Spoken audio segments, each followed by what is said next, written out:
That's one. One moment.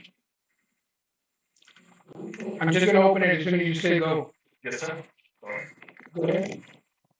It's 9 o'clock. We're at Four Club Springs Boardroom. Call for a special meeting. Presenter will be Briggs and Coggin, and review of the annual audits for fiscal years 22 to 24. Time is 9 o'clock.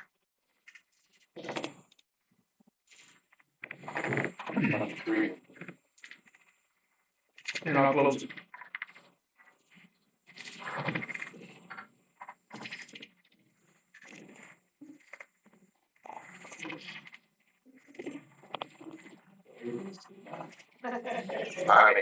I can change the. Yeah, put Briggs on the screen, I guess. He's not. When he gets here. That would be for the. Yeah. So when Briggs is talking, he'll be on the screen. He'll be on the screen. That's our. Why am I just keep it on him? That's how I know. But he's not in there. Where are my apps?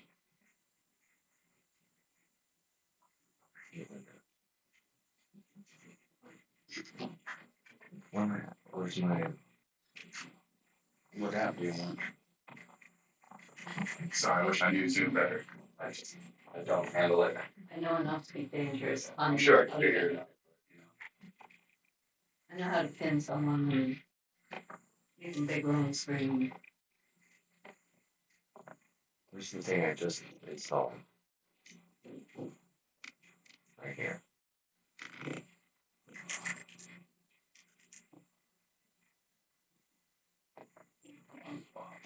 Oh, I can't do this because I'm in the Zoom.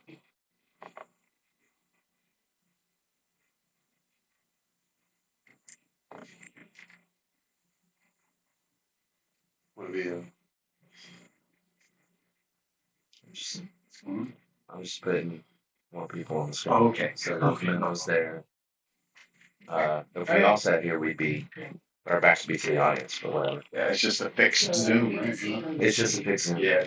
I don't need to be on it, right? It doesn't really matter.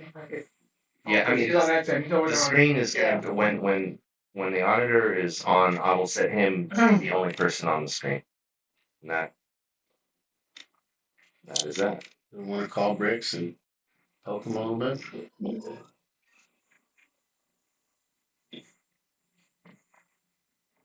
Yeah. Someone wanna ask? I just sent a text. Okay. He's traveling. And to let me know, to let us know if the link isn't working, then he can. He's in the car. He's gonna move the car. I don't think he's in the office. I thought he'd be sitting in his office doing this.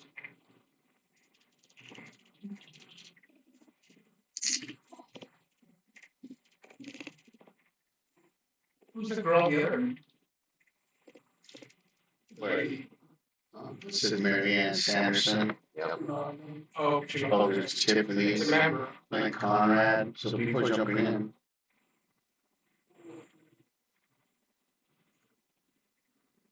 There's Tiffany. I think Tiffany's just in from his office. Oh yeah, Tiffany and Tara. And Tanya, and I think the C might be him. Wait. No, that's someone else. But yeah, those two are from his office.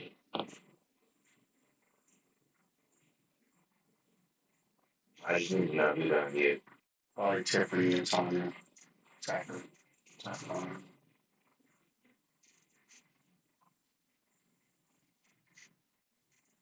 They have it. Yeah.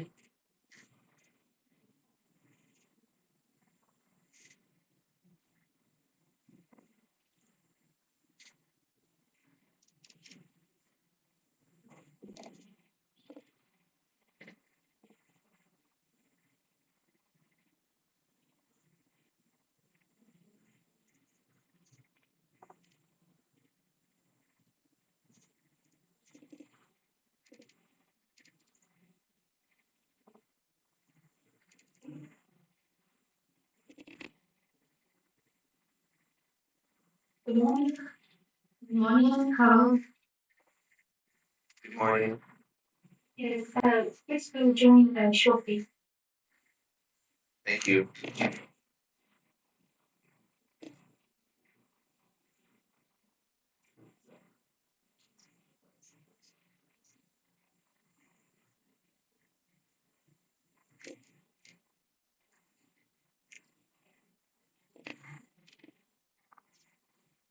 Wait, I need some elevator music.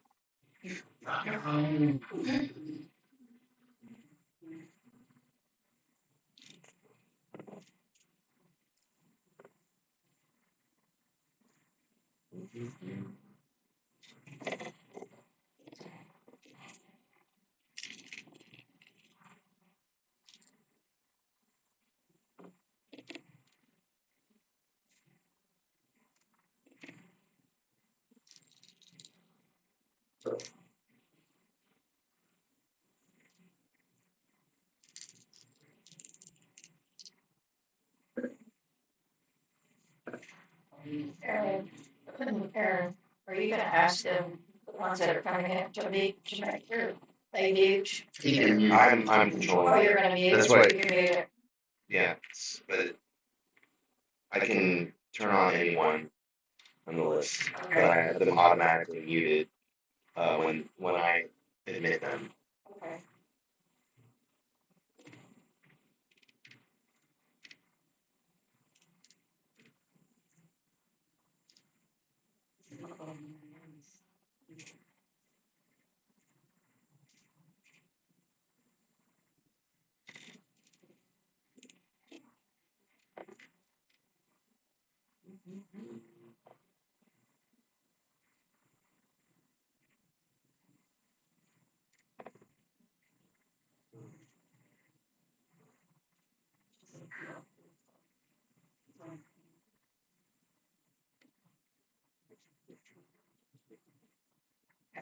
Learning curve.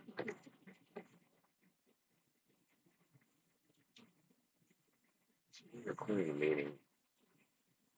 It said it started recording. It's not a garage sale. The AI companion is recording. Yeah. Garage sales. I think Zoom should be recording a marketing copy as well. The person who has everything right, don't need nothing else. I sure don't. Need to have one myself. Did y'all move a lot of stuff from Sanderson? I'm married to a border. Speaking of Terry, what happened to Spring? Is he around? He fell in his apartment, One year. and with the condo, he was running a condo office. And he had the flu, we had the flu, I think he. During that time? Yeah, and he fell, we were sick and we were checking with him. He was on the floor for 2 days. He couldn't get to the phone. His phone was in his living room. So where's he now? He's back now. Just not He, there. he was in the hospital. Now y'all got him to do rally or what? I want to meet Mary Ann. And they sent him to San Antonio. Oh, she's not. Went to rehab or what? He just got out. Did you break his hip or what? No, he just couldn't walk. Maybe mute us too. So he fell? Being on the Did he floor break that, anything? being on Break the anything? floor that, it did something to the nerves in his leg and everything. And he's Break had, anything? no, he didn't break anything. He was getting out of bed or whatever, between the bed and the dresser. He fell, knocked the glass on, broke the glass in his knees. But they, How old is he? he kept 76. 2 days. Because he was there for so long, he was dehydrated and was going into renal failure, so they had to get his kidneys back though. So I remember when y'all was there. That was a long time ago. That was during the it's campaign. been, A campaign. it was in the end of February. He's been in the hospital and he was in the hospital. He went to a nursing home for a few weeks. and he developed a thrombosis and had to go back in the hospital. And he was in the hospital another 2 or 3 weeks. Then he went to rehab. And he's been in the motel now since May 4th. I'm remodeling, making his apartment a handicap accessible. Learn how to put in a walk-in shower, widen the door, do everything. I've been under construction. But Jim, he did all my remodeling, and he does all my. I guess while we're waiting, teach me, how'd you pull up the? It's because I told him, because he had. That is the hotspot control center, which I have downloaded. Okay, that's fine. This, yeah, which I'm like, oh, I set up on Shark to get some shit. Yeah. This is it, how you control the camera, and you can set up its tracking, or you can set this is move the camera, Yeah. zoom, Just told you. you know, Yeah. angle, blah blah blah. Because really, how are you? Yeah. That's it. If it wasn't for you, what would you do? Give me some background. Everybody, for those listening to the Zoom, I have the chat open, which is where when we get to questions, I would like a request to speak, and I will unmute whoever in the order so that they can voice a question over Zoom. So just unmute everyone right now.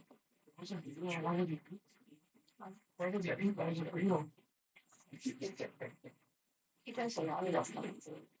Yes, Your friend, your husband's friend. oh, Your husband, where would he be? If it wasn't for you. he lived with us for 2 years. Very good. I hadn't seen him around and I hadn't talked about the conversation. Yeah. There was no need for me to ask. Right. Yeah, he's been through pretty good trauma. We're gonna see if he can function. Home health care comes 2 days a week. And his PG comes 2 days a week. Almost taking care of a brother. Can you hear me? Yes. All right, thank you. Sorry, the link I had just was bringing me to watch, but I couldn't do. I couldn't like join. So I think I just got that new link and was able to join. All right, so I was just gonna get things started with the questions. Are you going to share a video with us? No, I cannot get that part to work. Might be host permission for sharing. I am not sure what is going on with the camera. It's unable to detect it, but I have a light on.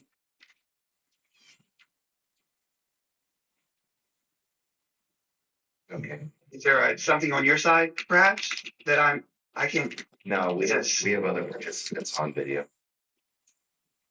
Okay.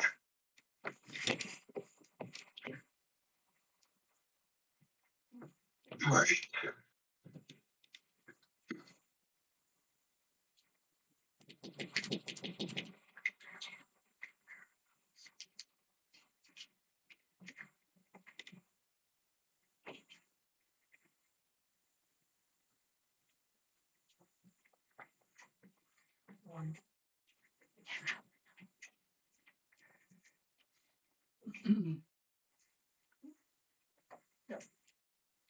Second, waiting for this to load. I wonder if he can see our video. I can see some nice people in there. I just, for some reason, I can't. Nice people. Present people.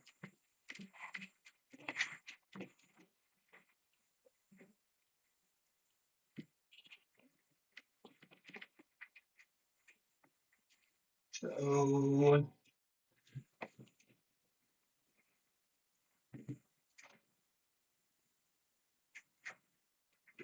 I have round 2 in front of me of the question in regarding, are they able to see, or should I share my screen? What would be best? I can have you share your screen.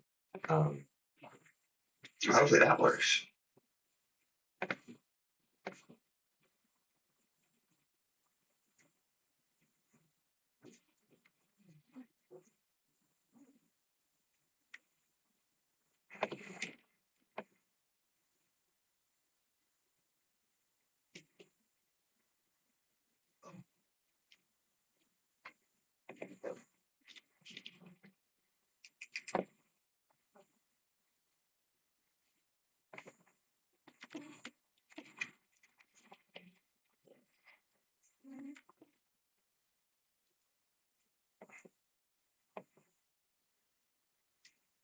Okay, are y'all able to see? We can. Can you please zoom in a little bit? Zoom in. Okay. All right. Better. It's better. Yeah, it's still too. Can we come? Yeah, I'm adjusting that. Now my screen's big, so I have to make my screen smaller so that way it blows up. So give me 1 second. Okay. Keep changes. Okay. It's better. How about now? Let me get my binoculars out. Just a second. Oh, still? That's better. I'm No, I sorry. was sitting up at the front. I'm being silly. I made it small. It was larger earlier. It's wider. It was? Zoom in more now, I guess, on that. Yeah, There you go. much better. Yeah. That's good. Better. That's great. Ooh, that's good. No, yeah. Excellent. Okay, so we have the question. This was round 2 question. Yeah, I think the, And I don't know if everyone's seen this or not. We'll start at the top. This morning, I turned my attention to comparing restricted fund bank statements for current year 23 with the fiscal year 23 and fiscal year 24 audit reports.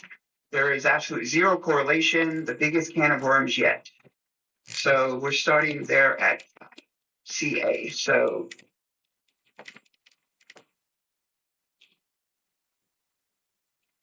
let's see if I can. So 2023, you'll see where it's the QuickBooks file that we audited, and then in 2024, this is the new QuickBooks. So in fiscal 23, the QuickBooks account old file was very messy. We proposed tons of entries to fix the QuickBooks. Management acknowledged it and created a new QuickBooks file for 2024. In 2024, the client's QuickBooks chart of accounts changed significantly. When we performed our analytical tests prior year versus current year, we did inquire about these changes, and we were told that it was due to the new accounting method, which I'm pretty sure they were referring to here is the where they changed QuickBooks. I believe they changed from accrual to cash accounting. I'm sorry? They changed from accrual to cash, and they're now doing cash accounting. That was a change in the books. they use your mic. Correct. And so those had to be converted.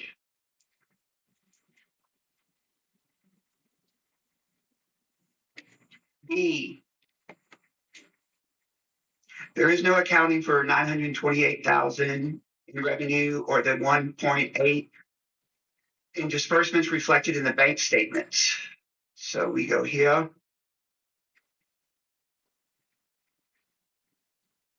A prior period adjustment was made in fiscal year 2023. As on the prior, you can see the bottom on page 5. Let's see. Prior period adjustment, ERTC also disclosed on page 15 under note 14, prior period audit adjustment. That is a screenshot here. You'll see that there were prior period adjustments as of 9/30/2023 to the association's net assets. The adjustment increased net assets by $662,000 to reflect the employee retention tax credit of $721 for contract liabilities. The assessment received an advance replacement reserve. And going further there, the RTC revenue was not recognized in 23 as it pertains to prior years. The PPA also includes professional fees paid to the people who assist them with filing the RTC. So that questions regarding, is that clear that up? Can you No, it's not. oh, sorry. No. All right. Hey, could you like expound a little bit on, was the question a good question? What do we find something by getting your answer? Was things done correctly or not? Otherwise, most people are not going to have any idea of what you're saying. It's done correctly. So it was done correctly. Yes. These were all done according to US GAAP, which is the guidelines we follow. They are, the number of the explanations just really bake into accrual versus cash accounting and the changes between prior period adjustments and current period entries that were made, as in 2024, where the audit not current. Okay, so the reason you had to correct everything was because they switched to cash accounts? But everything that they did on their side that they gave you were correct? Or it was not correct and you had to fix it? Well, yeah, let's go to, I'm going to share my other document here, and that will expand on this. Okay, sharing. Okay. Now I know this is going to be blurry because I can obviously, okay. So this is a list of the journal entries that we booked. And so journal entries, there's what I spoke of earlier, the prior period adjustments, and then you have just, accrual accounting fixes that weren't properly recorded, or classification entries that they were maybe booked to the wrong account, capitalization. So you'll see here that we have, as I scan down, I'm not trying to read any specific, I'm just trying to get to the total number, where we had 29 entries, which is quite a lot. By any means, typically, you have single digits, anywhere from, 4 to 7 entries. So those would come from a lot of them came from not in any, probably just with the new QuickBooks and just how grouping was done, some correctly, some not. So those entries were just basically truing those up to where they should be in accordance with GAAP and for the financial statement presentation. Typically, these entries would be booked on your side and corrected. Any classification issues would be also basically your chart of accounts and your QuickBooks would be fixed as well, so that those groupings would not be an issue. Does that make sense as far as the groupings and the entries that were made to fix those were based on groupings and classifications? So do we have your journal entries so that we can go into QuickBooks and confirm that all these journal entries were corrected? So, yes, these 29 entries here are part of the communication with governance. I can send these over. The majority of these should have been booked. Yes. Okay, so I can resend this to you so you can make sure that they were booked. Correct, and that's all that we need to do is make sure that all these journal entries were actually corrected, because if not, when we do our 24-25 audit, we're gonna have the same problem. Exactly. We're gonna have the same problem. We come into that all the time with not all the entries were booked or they weren't reversed correctly. So then we have to clean that up. So yes, typically we send these over, and then after we match up our QuickBooks files, and then from there we issue. But we like to make sure. I mean, sometimes the client will send over the trial balance, and we match it over. Typically, that's done when we've had prior year issues with them not booking. So we want to just make sure that they were booked because it makes everything that much harder in the following year. This year, since it was the first year with the new QuickBooks file and the new groupings, we didn't do we didn't request a trial balance just because it was first year. That would be something that would be done in years subsequent.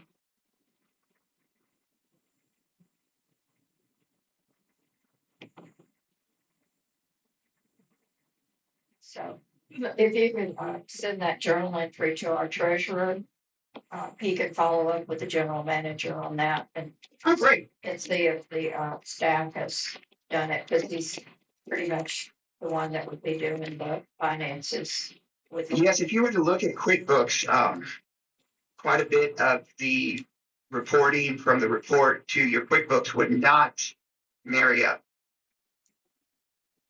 because the entries had not been booked. So that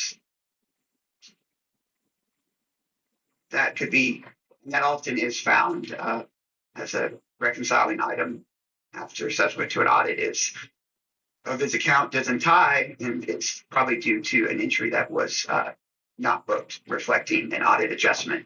And then the audit report is showing one thing, and the QuickBooks is showing another. And that's because of the cash basis. Well, that's one piece of it, but then the second piece of it would be just not our entries weren't booked by the audited entity. Could the sound be, my phone is turned up all the way, and I'm having a real hard time hearing everything that people are saying. Just Bricks or are you having a problem just hearing Bricks or everyone?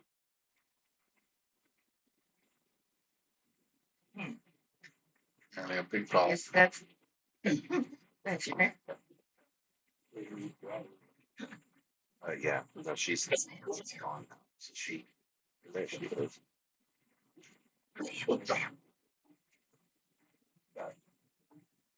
Microphone's rather competent. It picked up everyone there on the other Zoom. I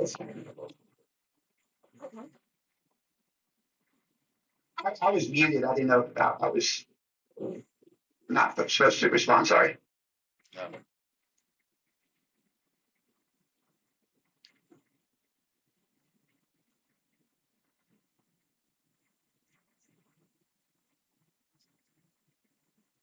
That was Mary. All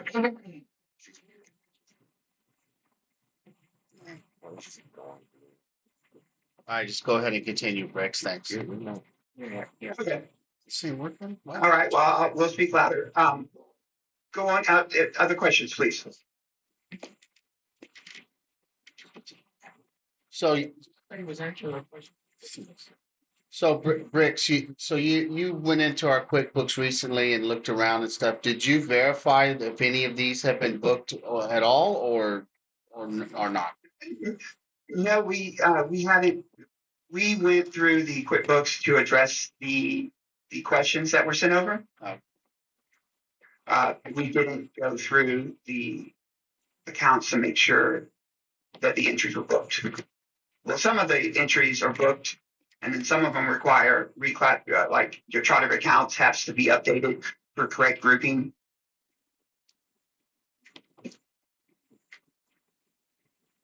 When I read it, Which is a classification.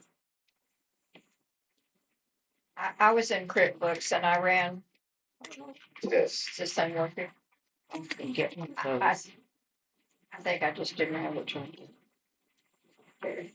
I went into QuickBooks and ran a chart of accounts, and we have a very large amount of on the chart of accounts that have no they have nothing put into them as far as balances, not even a zero balance. So I think our chart of accounts really needs to probably be cleaned up. Some of them look like they're duplicates, and some of them are almost, they sound like the same thing, but then they have a different on the side. They'll have a different Description. And So I think our chart of accounts is a pretty good mess, because there were, I don't know, probably 30, 40, maybe more that were on there that did not have any balances in them. They weren't being used at all.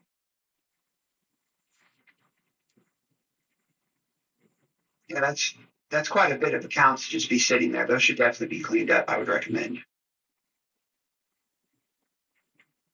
And most of those 30, 40 that didn't have any activity, they're just zeroed out. There was nothing, not even a zero. Nothing measures. It was Typically, when we they receive were the just QuickBooks they were file, just blank. when we receive the QuickBooks file, we receive the trial balance, and that is typically filtered out for zero accounts because we're not really looking at the zero accounts. We're looking at accounts with balances. And then from there, we proceed to reconcile material balances back to your QuickBooks. But as far as those accounts there standing out, those definitely should be looked at because it just makes for a cleaner books, cleaner accounting. Especially 30, 40, that's quite a bit. Maybe they're for future use, perhaps, but still, that's 5 or 10 maybe for accounts, but Well, there were definitely more than 10 that were blank, that were listed as on the chart of accounts that had no balances and no activity. Move forward, guys.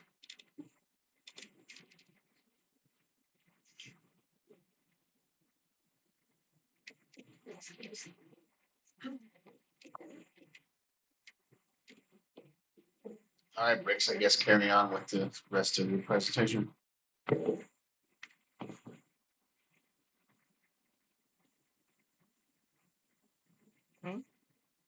I'm sorry, I'm trying to see if I can join with audio from the phone because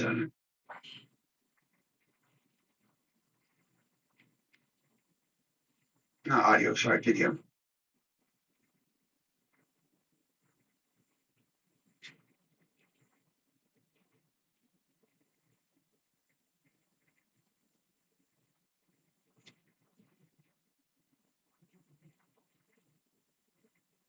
Grace, if you join separately from your phone, you could have both your computer displaying and also you connected via phone. So you could be a member of the audience as well. You could join twice. Oh, yeah, it wouldn't let me. You want to send me another link and I can join? Oh, here.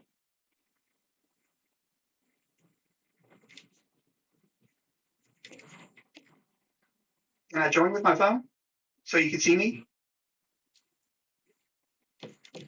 Hopefully, just give it a try.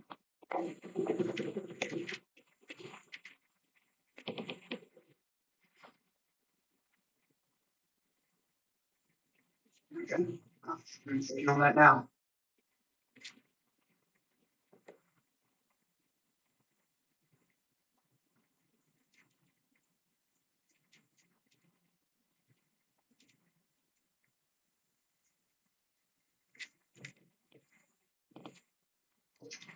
No, it's bringing me doing the same thing. It's bringing me to the website.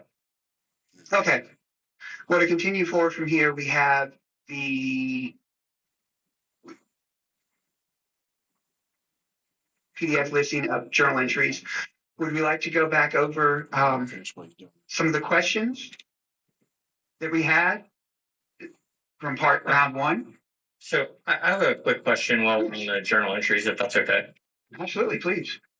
So good morning. My name is Travis Healy. And I wanted to ask about, I noticed in the audit, you referenced several aspects of our governing documents.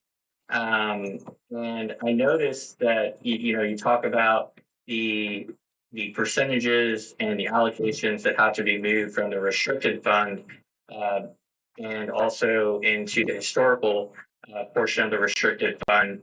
And I'm assuming that those comments come from the governing documents and how the funds are supposed to be allocated. There are additional documents that stipulate that are more, I guess, they're used for the situation that the association is in at that time in the accounting period. Were you provided any of those documents, the policy resolutions that would affect how journal entries are classified and assessments and income would then be allocated to different accounts?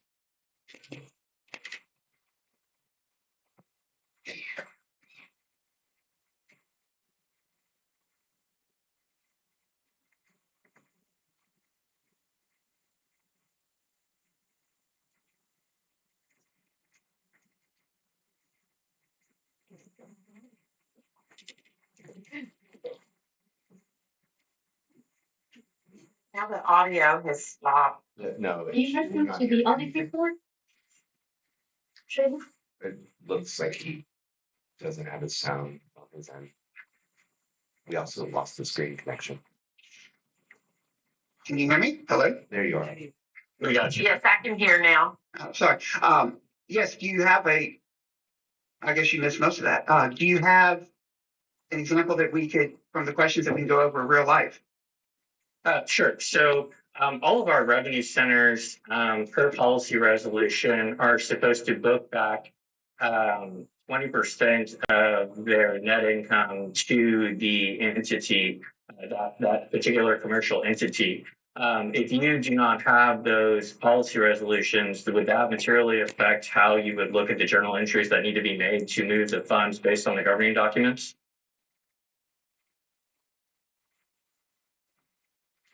But materially, it would depend on which of the entries. Some of those would be booked on your side. And do we then audit the appropriateness of those breakouts would depend on their materiality and the scope for which we've set that area in terms of risk. Right. So 20% from the motel that's supposed to be booked back per our governing documents. I'm just trying to understand. Okay, so you mentioned in our governing documents why these different allocations have to happen to restricted and historical. We also have a mechanism with a policy resolution that's meant to be more nimble to work with the association as it is in its current state, and those can be rescinded or adjusted. Whereas like in the restricted fund, those would take a change in the governing documents. But if you don't have that information, if it was not provided by the entity, then you wouldn't be able to assess if those journal entries were made or if it was the appropriate way to account for those. And then at that point, we would be operating outside of our government. That is definitely a possibility based on the allocation and the entries that were booked, yes. So you didn't receive any policy resolutions from the association when you were looking at how journal entries were made or how funds were accounted for or classified throughout the year? No, we do look at the overall at the end to determine its appropriateness based on governance documents. It varies. Let me see if I can pull up a real life example. You mentioned hotels. Yes. Okay. So the hotel, RV park, the hunt. RV park.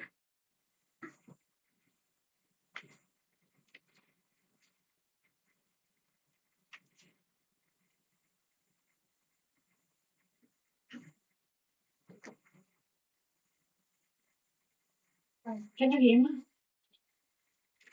Hello?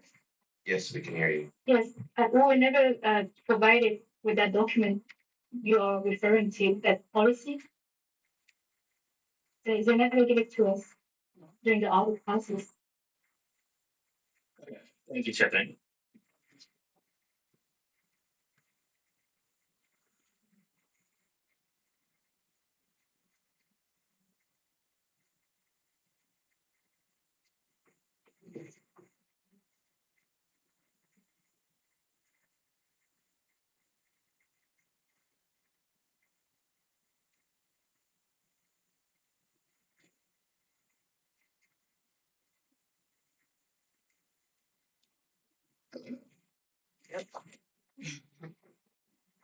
We can hear you. They're going to, you tell them to go to the next question or?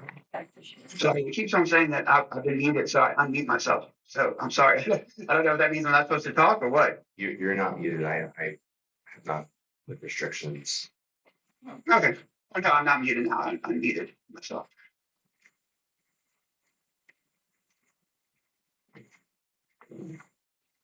So what Tiffany was saying is that the governance documents, it's possible that you did not receive the ones that you needed to know whether or not that 20% from the motel, or the 20% was going back to the motel into their, uh, as the document requires.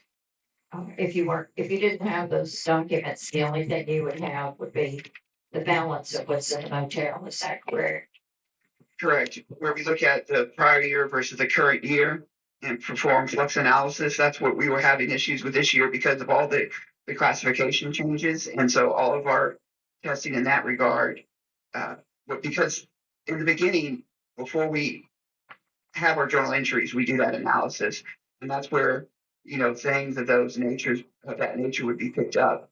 But what we were saying was that our initial flux analysis was, thrown out due to the fact of all the changes to the accounting system as far as the chart of accounts goes.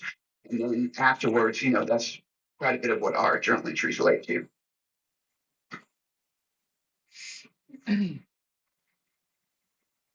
Maybe this would be a good time for us to all understand kind of the process that's gone through. We engage you, and then we provide you with our QuickBooks, we provide you with governing documents, and then kind of how the whole flow goes. I mean, I know we have specific questions, but I think it would be educational for everyone to hear how that process actually works all the way through the presentation. So you mentioned earlier, I believe, that there were some documents sent over, some governance documents sent over that are meant for the management team. I think it would be beneficial for everyone to kind of understand that process so that everyone knows like kind of how it works and what we can expect going forward. That's quite a loaded question. Do we have enough time to go through that? Well, maybe not at this point, but maybe a PDF overview of that would be more appropriate. No, absolutely. The audit process is quite a lengthy one, but and I want people to appreciate it. That's why I'm asking. I mean, it's not just oh no, yeah, no, you're fine. It's a really good question. This is the loaded one that we could definitely answer that in the PDF form. But I'm not sure the governance letters are signed by me and they go directly to the board. Whether they release them or not, or put them with a report, is it's subject to their discretion. Totally understand that, and I'm not asking for those to be sent, directly to the membership. But I did not receive governance documents when I was in a board position. And I'm not saying that that's your fault or however that went down. What I'm saying is I want to set the expectations so that our current board members understand what they should be looking for after the fact, and then what needs to happen with Charlena and her team on the front end. I think everyone, including the membership, would appreciate, a kind of a process flow so that one, they can appreciate the amount of work that happens to get this done, and that it's not just an easy task that happens in a week or two, right? I mean, this is a many months, many weeks worth of process and back and forth.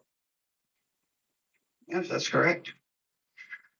We can do that right away.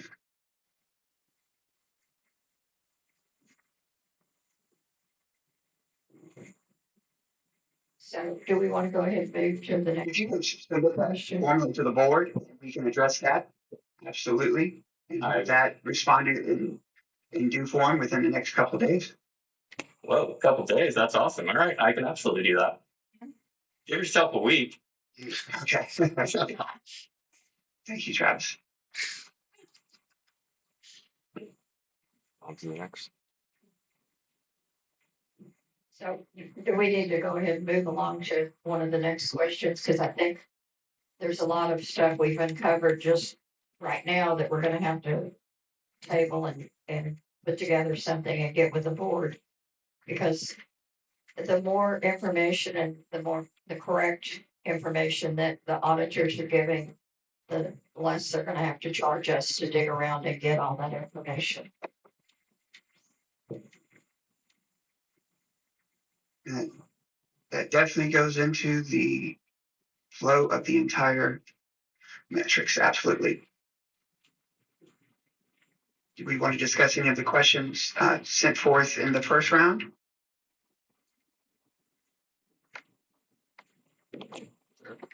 I can summarize for requests earlier. Yes, they were done correctly in accordance with bringing the books in uniform guidance of US GAAP. A lot of or at least some of the questions deal with not only timing across fiscal periods, but also the accrual versus cash basis, and then classifications.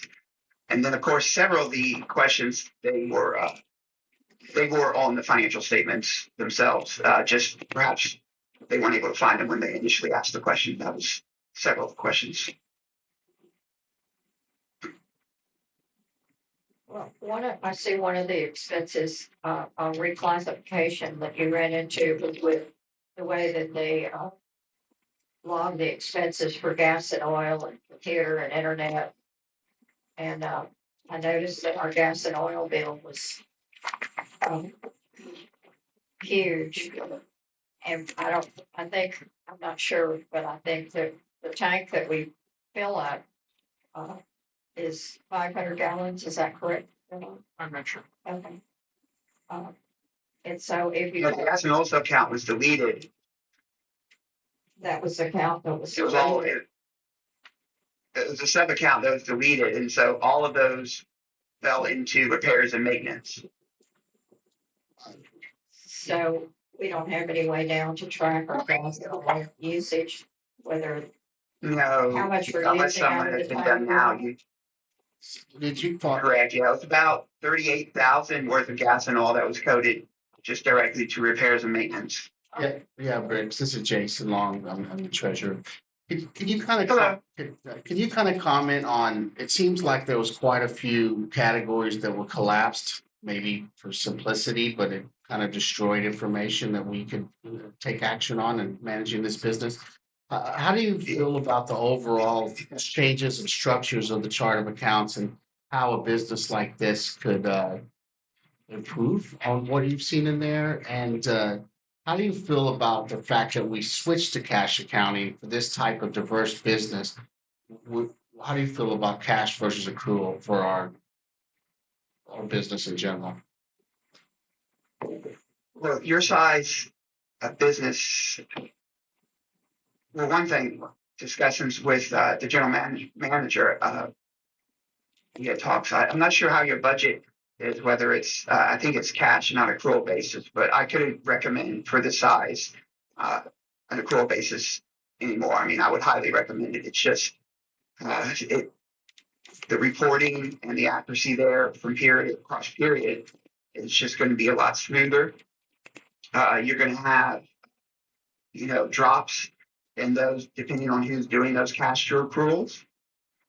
Going back to how the chart of accounts, whenever you're redevising a chart of accounts from a bookkeeper, accounting, or CPA point of view, that is something that you want to do hand in hand with not just the board, but the central person that's going to be booking or had been booking or is booking the overall budget, or who's handling those, because that's going to really affect things from a bottom up perspective, because the board's going to be looking at the budget and then trying to compare that to QuickBooks.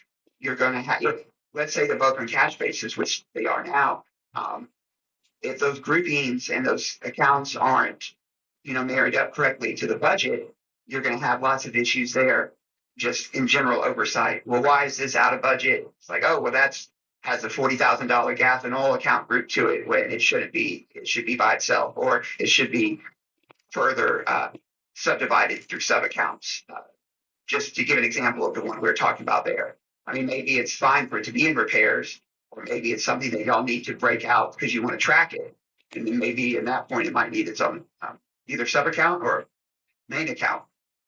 So those, they really have to start with the client. You could go through and make a great chart of accounts that just is amazing and perfect. But if you don't have entity input and solid input at that, then it's really not. It's going to be really hard to create a set of a chart of accounts that's going to benefit the entity moving forward. And I think here there's a good bit of these questions that come back that the new accounts and groupings perhaps weren't. Well, also the board change. I'm not sure if the previous members were privy to all the changes in the new accounts, but a lot of these questions come from those changes that were made. And so if those are going to be earmarked as, hey, we need to watch this, then those need to be created correctly in the chart of accounts to meet your expectations. So your answer is yes, emphatically yes, but also, having y'all brought into the process is pretty much step one. Yes, and that's Because kind of then y'all would be brought in. Okay, well, hey, repairs and maintenance. Oh, I'm so sorry. Oh. no, that's kind of what we ran into, was that, the budget was in the old QuickBooks, and then I guess it got brought out into Excel into its own format. And then the chart of accounts did not match up at all with, I think, the first QuickBooks or the second QuickBooks. And then we didn't have budget versus actuals for quite a bit of time. And I think we've gotten the budget back in there, but I still don't think that those codes are broken down or matched up very well. So we're not actually getting the, clear breakdown that we could be getting. Yeah, that budget versus actual would be step one. Is to get with y'all and get that budget. And ideally, most of those budgets at the high level are not going to be detailed out. But once you get down to the more specific, who's writing the budget, that's where you'll have the accounts broken out in more detail of how that. And so if you have them broken out across 3 or 4 different expense accounts now, where it was one, that's going to cause, of course, huge issues when you're looking at year over year or just budget versus actuals, exactly as happened. Okay, thank you. Go ahead and. So, having in line with the chart of accounts as it is, or diving in and adding more sub accounts or accounts to do that would be most beneficial. But you said you've had it's fixed, resolved now.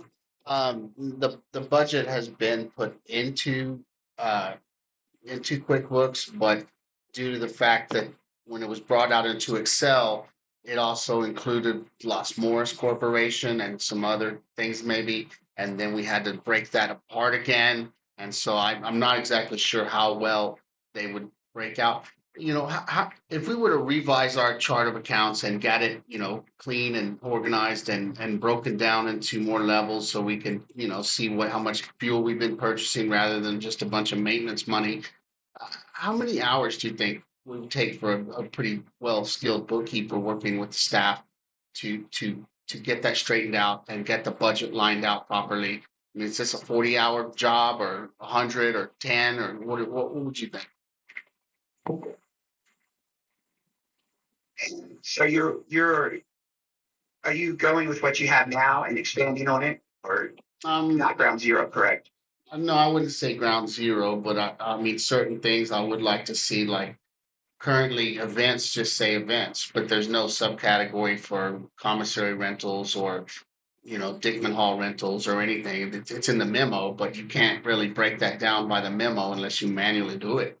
But if they had sub accounts, then we would be able to see something on our event. And take away the sub accounts, when you book in those entries, you're just booking it to that account and then trying to go back and recreate. Well, unless you'd have to go to that exact department or who ran that event and say, hey, what was this for? It's like, oh, well, that was for charity or that was for event A, but some of that also included event B, right? So yeah, it gets very, very hard. Those aren't broken out, and that's something that you want to see or you need to see. Absolutely. Well, I think part of what the membership and I think the board is looking for is we have our income accounts broken out into different entities where you have your RV park income, you have your hunt income, and so on. But then when you get down to expenses, the expenses, like, so for example, you have the golf course, which is a big point of contention, and it's a whole other philosophical conversation around, do golf courses make money or not? But what we can't see is we have a property tax line item, right? So of the 2,700 acres that the fort owns, how much of that expense for the 96 acres or 92 acres that goes to the golf course, how much of that property tax is being paid on those improvements? And in the expense side of it, we can't tell what entity. We can see where the income's coming from, but we can't see where the expenses are. And so I think that's where Jason's going in revising the chart of accounts to match those expenses more at an entity level, at a revenue center level. And is that a recommendation that would help clean things up, or is it going to, muddy the water? No, not at all. You'd want those where they align. You'd want those cost centers broken out on both sides, absolutely, from a functional level, so that you're able to see exactly. Now, how, to what degree you would want that, that's kind of at the entity, but I've seen it before where they want the actual events broken out so they can see the exact revenue from this event and then the exact expenses, and so they can marry those up directly. And so that would just involve, creating the appropriate accounting and or cost centers in the chart of accounts, so they can break that out. So when those entries are being recorded, they can properly be booked to those income and expenditures as they relate to the different events or gas, et cetera. Just having it under repairs or just having it under event, you're throwing everything into one bucket. So if that's what you want to see, then that's what but if you want it more finite, I'd recommend it from a strategic point of view, because you can see, oh, hey, this event has lost money for 7 years. What is the benefit of it? So. Sure. And then one final question. When we have a co-op that part of the association has their electricity through, and that again is a whole other can of worms as to where it is and what buildings are on this or what buildings are not. When you have a rebate that comes in, how would you recommend and what would you want to see? And I'm not talking about a $20 rebate. I'm talking about a significant, $18,000 to $25,000 rebate. How would you book that when it comes to looking at that rebate that's, say, from a prior period 15, 20 years ago? Do we have a specific example of this? It sounds like we have something that was done. So I don't remember, and I do not think that a rebate comes every year from Rio Grande Electric. We have recently received a rebate, and I'm wondering how we should treat that. Should that go into other income? It should. I'm assuming it should not be booked against the expenses of electricity in our P&L. No. If it's related to, 5 or 10 years, the income would definitely want to go into other income under vendor rebates. You could also show it as reduction in cost for the year. It's kind of like the earned income tax credit, which is not always received for the same period, but it's recorded in that period just because it's the most appropriate method to account for it, essentially. So I typically would like to see it under cash and then other income vendor rebates, and then you could have, if you have quite a bit of those, but it doesn't sound like you do. I've seen it too, where you have other income vendor rebates and then it's broken down, maybe based on the year. Thank you. How many questions have we gone on the list? But I guess So far, we've been off the list. I get good. I guess let's go back to the list.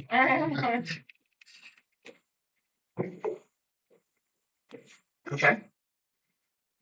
Let me share that then.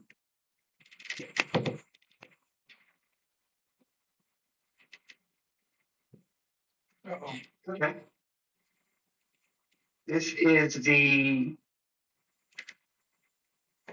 original. Oh, sorry. Let me. Okay. Now, do we want to go down this list? Or do we want to highlight, of course, this oil and gas we just spoke about?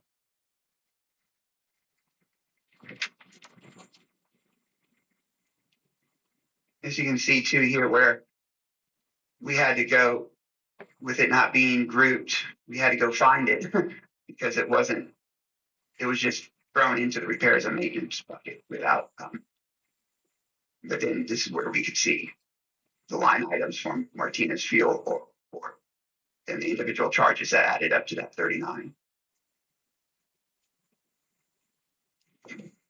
So when they're all grouped together and you're trying to do the audit, you have to go through and make sure that everyone, once it was lumped into there, you have to pull their exact amount of money out and add all that up to make sure it syncs with the money that they said they got.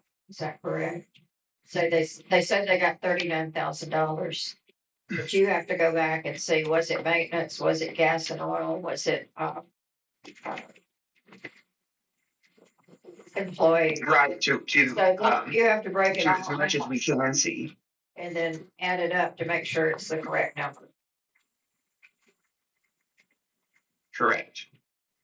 And so that's So depending on how clear the records are, that could be time consuming or it could be.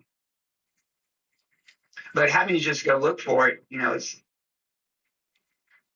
we look at prior year and see, okay, Martinez, and then we go to the QuickBooks file or the GL detail and we see where that went for this year.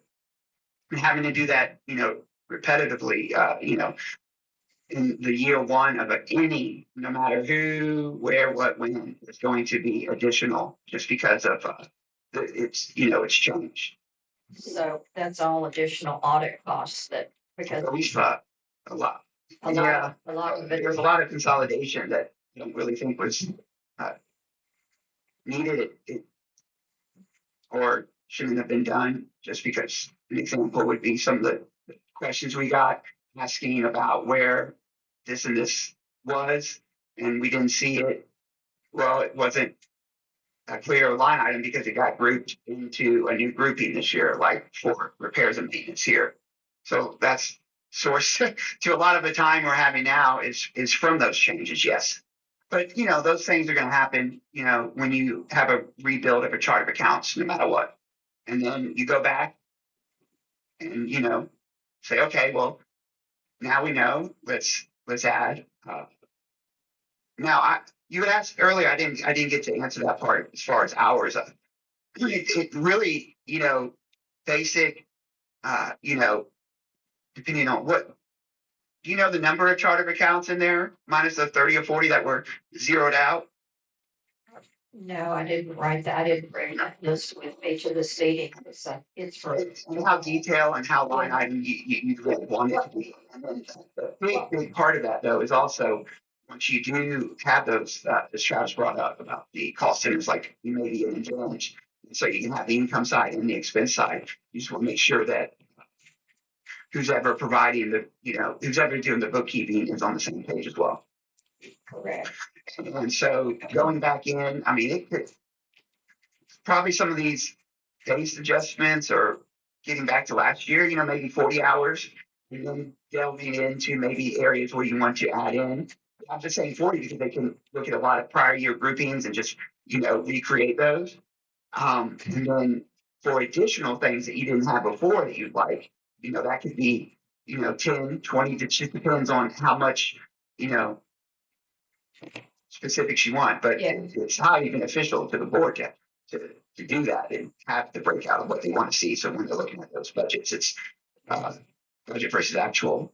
You're looking at everything's in the right buckets. Yeah, to me, this one example of almost $39,000 being slammed into repairs and maintenance when, I don't know, fuel doesn't even sound like it's a repair or a maintenance. It's a tangible cost of goods that we purchased and probably need to have a look at because, where are we using that? That sounds like a lot. I mean, I haven't done the math on how many vehicles we have driving around here, but nothing's more than a mile or two. So I don't know. That's for 1 year, $39,000 worth of fuel. Yes. It's expensive. For what we were able to identify based on the entries, if you see here as I zoom in, these were very clearly booked Martinez fuel oil, and we were able to look at prior year to see, and we grouped it by these and we added it up. Now, what if there could be, a ghost entry that doesn't have this on it that was booked, that just didn't have the other side whenever the entry was prepared? Those, have less detail. And so theoretically, we could be missing some, but what we were able to find based on that was the 39,000, correct? And so that 39,000 is what you could find that we spent on fuel oil. I Yes. want to interject here, just simple math that Yeah. standard gas rate 385, that's over 10,000 gallons of gas. That's what I'm saying. It's gas and Diesel. Oh, so diesel price then. Diesel? Gas and diesel. Gas and diesel. I mean, I could raise that price. We'd still be in the, I don't know, 8 or 9,000 gallon range, which seems a little high. Yeah, that's what I was saying, but what we were told by the company that set up this new QuickBooks is that all they didn't say anything about chart of accounts. They said, we took the old QuickBooks and transferred everything to the new QuickBooks, just the balances as of a certain date. So the balance, whatever the old QuickBooks balance was in their QuickBooks, they were supposed to just take that and put it into a new QuickBooks. So all these charts of accounts that were changed and everything were not coordinated. They did a complete rebuild of the chart accounts were done. So they didn't just, they didn't From just, our, we receive the trial balance, we input it into our audit software, and then we perform, risk assessments. And when we do look at the preliminary flex analysis based on those risk assessments, and then we build expectations for different areas. And so those were kind of all shot out of the water just because of the chart of accounts were redone. But again, in any post chart of account recreation that is going to be seen,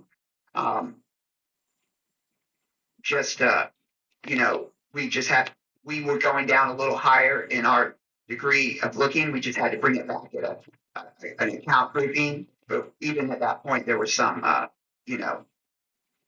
flux that came up. But those are normal, though. We just weren't able to, drill down to those sub accounts that were removed. okay.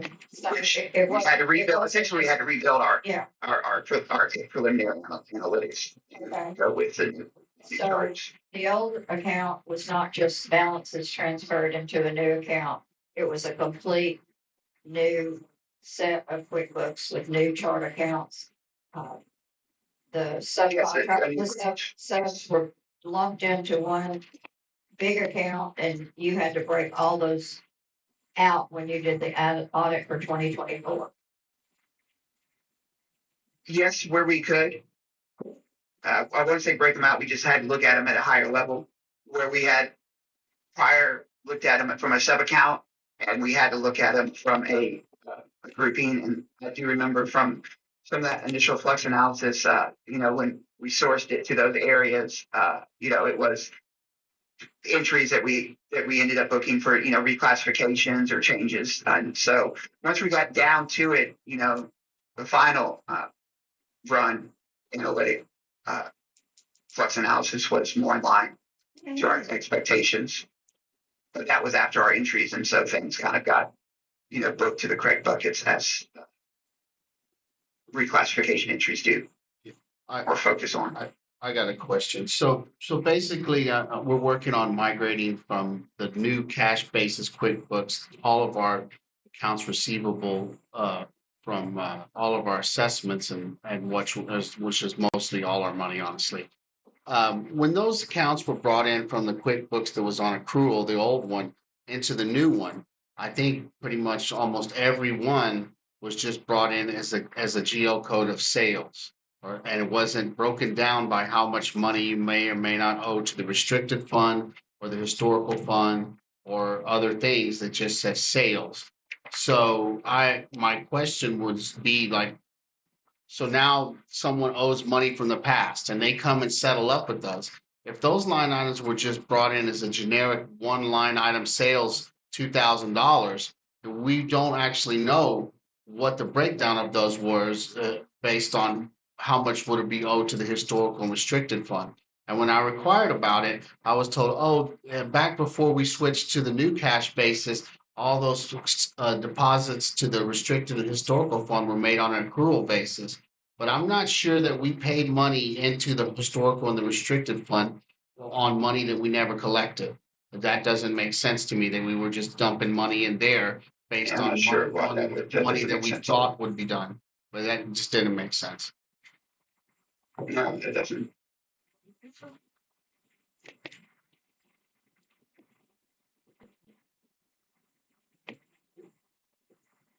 All right, I guess carry on with the questions then.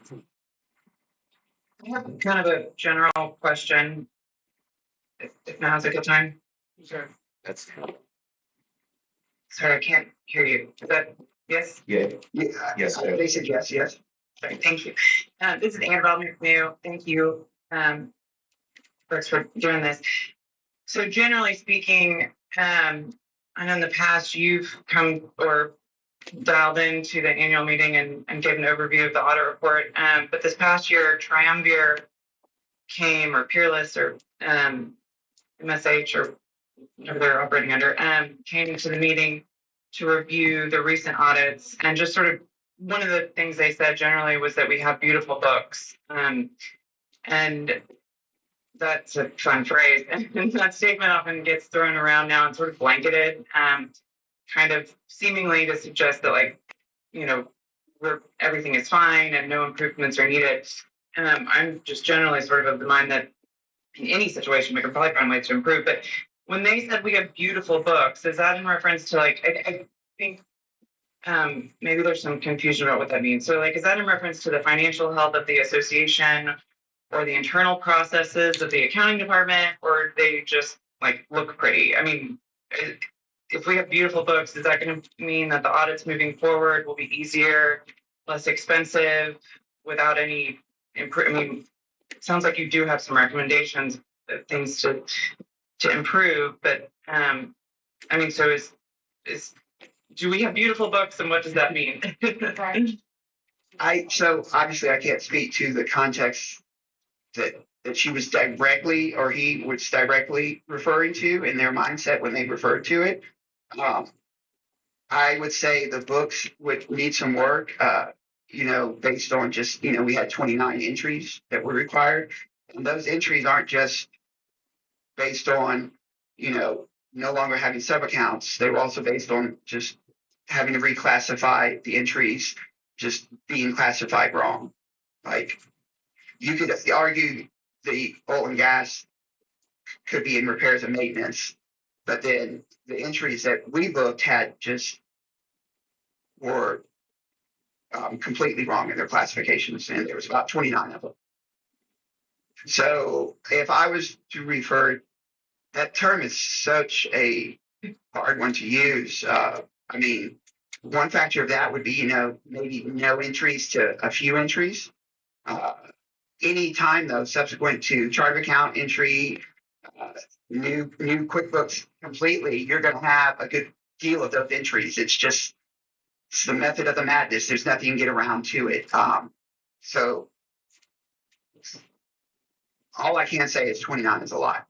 Is, you know, and so the cleanliness of their books, they could also be talking to that about just how, you know, you had all these sub accounts and this and that, and now, you know, it's a lot more clear, you know, it's all booked under one account, well, as opposed to having 15 sub accounts. Well, we've already learned today that, you know, some of those sub accounts were pertinent to the board's requirements in their review. So that's just where it comes in, that one hand is, you know, the two parties are kind of working together. And just to kind of, And that's a fun phrase too. Fun phrase. Sorry, go ahead. well, so I mean, you know, as we kind of move forward, and look at, you know, next year's audit and starting that process whenever that needs to be started, and then budgeting and increase in assessments potentially. You know, I just think beautiful books, again, kind of to be clear, you're not auditing like the financial health, right? Like you're not saying like we don't need to raise assessments or something. Like this is about the kind of, Well, we do in a sense of a going concern if per se that you're at a deficit or that your assessments are not meeting. Yes, absolutely. It would be disclosed. It would be a potential modification to the report, which is page one. You know, after the table of contents, it's in the top of the before you read the audit, and then also in the notes that follow the audit, there'd be a, you know, and when that does happen, we also have to get management's, you know, well, what are y'all planning to do, you know, to alleviate this concern?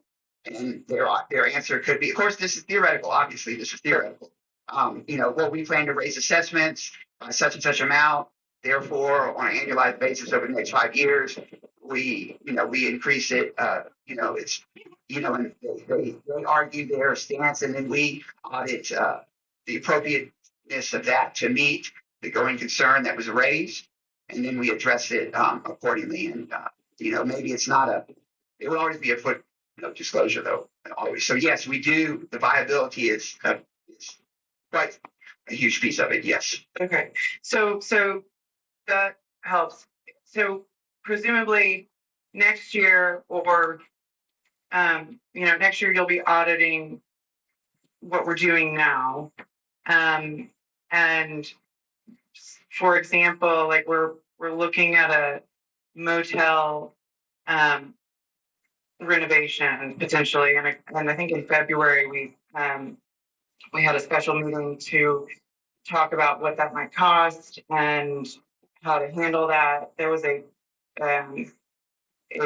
cash basis report provided with a kind of modified income reported there to kind of show what the motel needs and has potential to make, and the importance of the renovations. And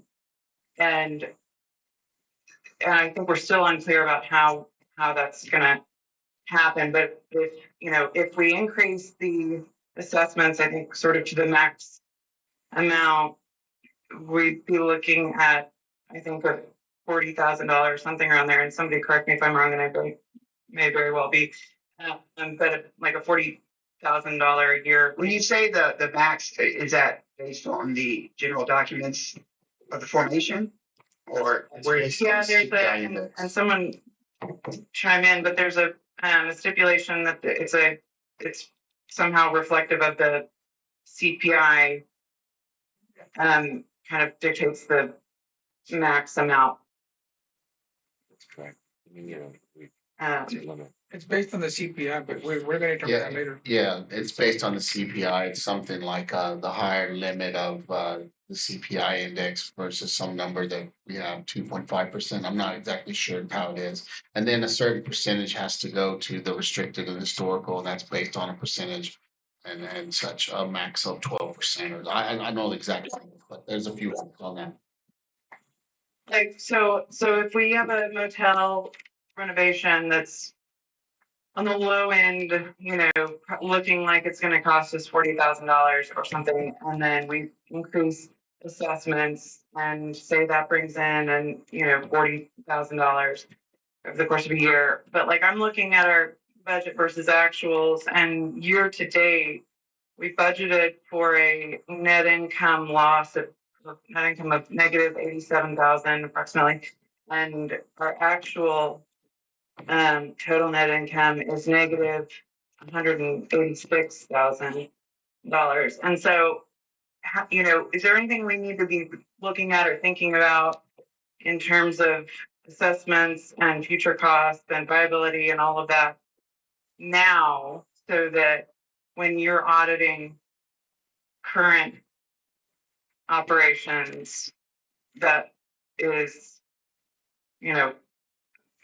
we don't get a surprise problem? Well, a lot of variables in that it's honestly something I'd have to see post implementation. Okay. Yeah, it's just really hard to speak to. I won't say what is, but the variables in there. Okay. I think the Apologize for that. actual piece we've been missing is a detailed cash flow analysis of how our money is going to be going in and out over the next 6 months to a year, which I've never seen that report. There's a lot of things coming up, like we're going to pay for a software in July for $10,000. We're going to pay for the taxes and the insurance at a certain time. Are we going to have the monies to get there? Or are we going to be too low by the time we get, and then our bank account's going to be much lower than we thought it was going to be? I think that's kind of the piece of the puzzle that we're missing is a cash flow projection of things that are going to come up on us that may or may not be in the budget. Another thing, if we have pending lawsuits or pending things that are against the court, if you're not advised of that, say next year we have a lawsuit that's going to be settled with the appraisal district. It could be for or against us. Do you need to know about that, or did you know about that? And how do we need to account for that? Because if it goes against us, we need to know and expect that we're going to have that money to pay that lawsuit.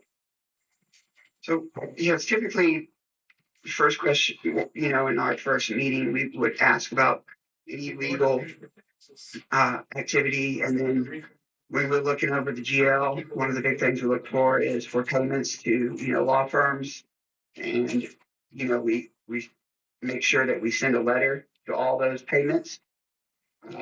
Now, if payments weren't made on the books and they weren't disclosed to us, it's very difficult for us to pick a liability out of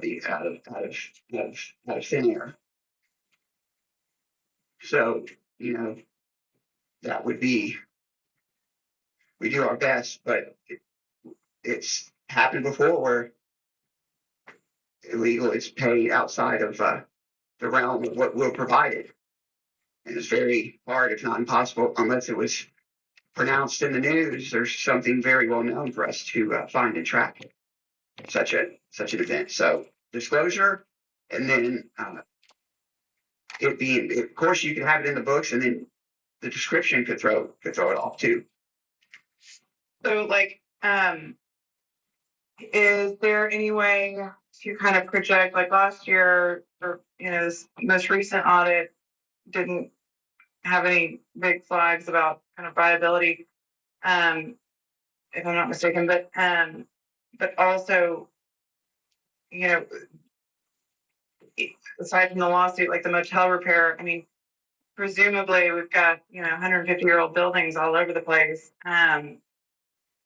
We're probably going to have a lot of upcoming repairs and maintenance and that sort of thing. So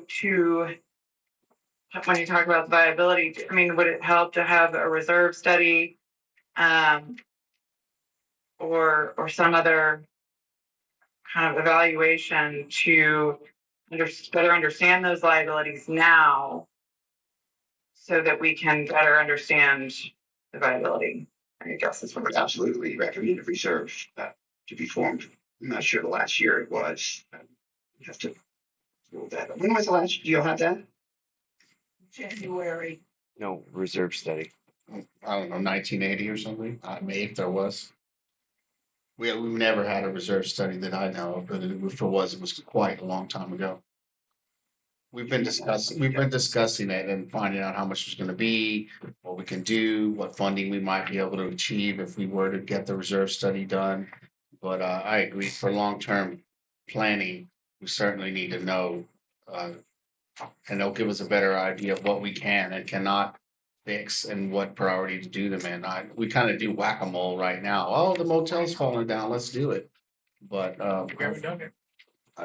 I want to chime in on that because I'm in that description, the whacker of moles, as preservation is asking me to individually assess and address buildings, including the motel. This is slightly off topic, but relates to the importance of both the reserve study and also acknowledging that we have future repairs coming, of which we are getting a clear understanding as I'm trying to guide us through the proper process for maintenance and repair of historic structures. The motel being first. Preservation has also other buildings on my list that I'm sequentially addressing, including the stables, but not limited to. Also Dickman Hall, Theater. As you all know, we have a lot of structures, but I think the assessment has never been, or maybe not never, but maybe not in the past 30 or 40 years, has not been like genuinely properly done. So this is an important question at going down the road because yes, the maintenance is a lot more, and even on just a level of preservation, which I want to be clear is defining preventing the building from collapsing because that's part of what we're looking at here. So just a shell, not necessarily a restoration of the buildings. There's a lot of money there that isn't forecast because they've held up so far, but some of the buildings are approaching limits in that regard. The motel being an obvious case. So it's more money than people realize, and we will soon have the information we need for a defined scope for the motel. But it should just be clear as far as all of our structures go. This is an important thing, and it is something that has to be planned for in advance because it also far exceeds any kind of budget that preservation has, limited by the small percentage of funds that they get. And also in this regard, it needs to be considered an expense that is not just limited to preservation's duty to restore the historic structures, but also comes from some source of funding from the fort because it will far exceed what they're capable of with a limited expenditure, even if we had 6 times the population, which we once did. We do not anymore, and so the money has to come from somewhere else.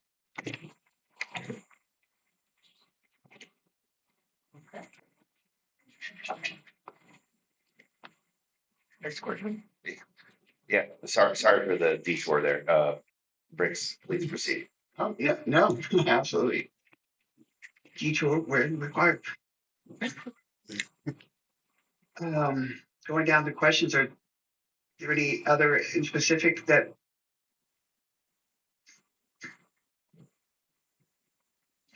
Well, here's one just going kind of back to where we have been. Computer, TV, and internet expenses are listed as 0 in the fiscal year 24, 48,000 in the bank statements. For that one, it was perhaps read over.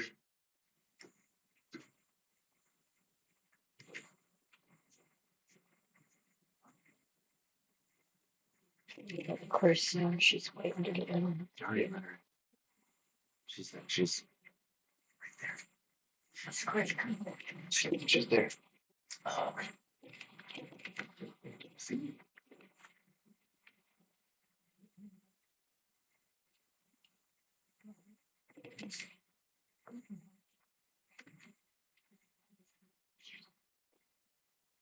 Sorry, did you want me to just continue going down, or was there a specific question that someone had I could address? No, just keep on going. Please continue. Okay. Let's see. I believe I just spoke to this. That question was addressed, question 3.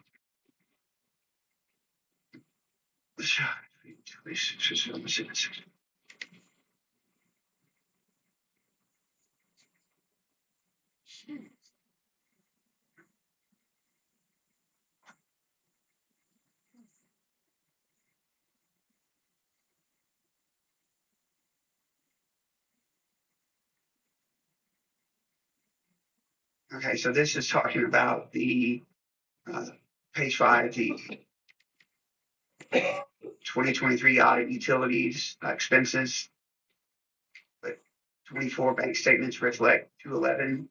Please explain the 44,000 difference. So those wouldn't always equal out, because you're going to have end of and beginning that are going to be accrued related to across fiscal periods.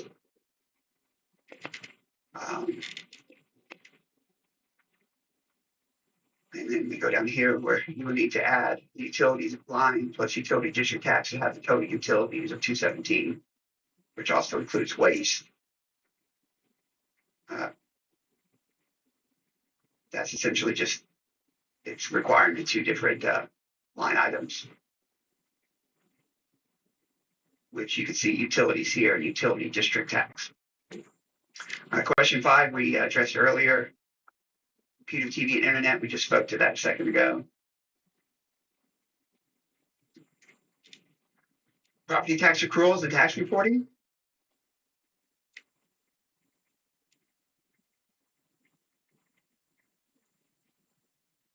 So page 6, fiscal year 23, it's consolidated statement of cash flow. There is a 49,000 accrual for property tax. What time period are these funds accrued and when will they be applied?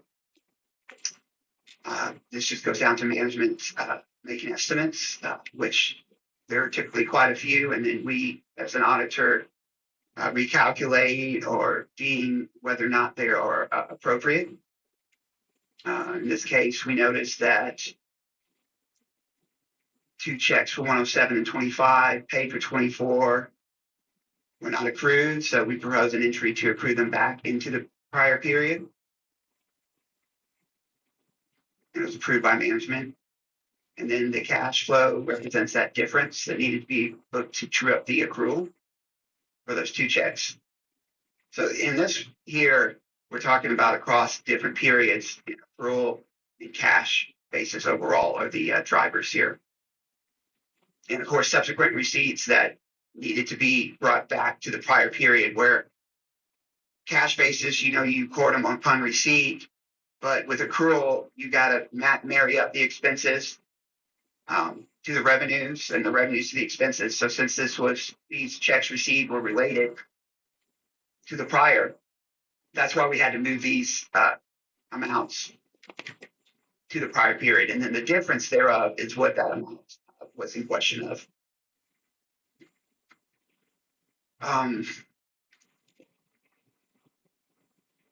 Here, I'm not sure if this is year over year or just grouping this year. Why is there an accrual for property tax but no corresponding accrual for utility district tax? The utility district tax was included inside the property tax line, which is featured on the balance sheet. Does that make sense? That was just, I'm not sure if that's a chart of accounts or just overall grouping. So the grouping is because it was in the wrong category and lumped in with some other things. Is that, am I understanding that? Well, those could,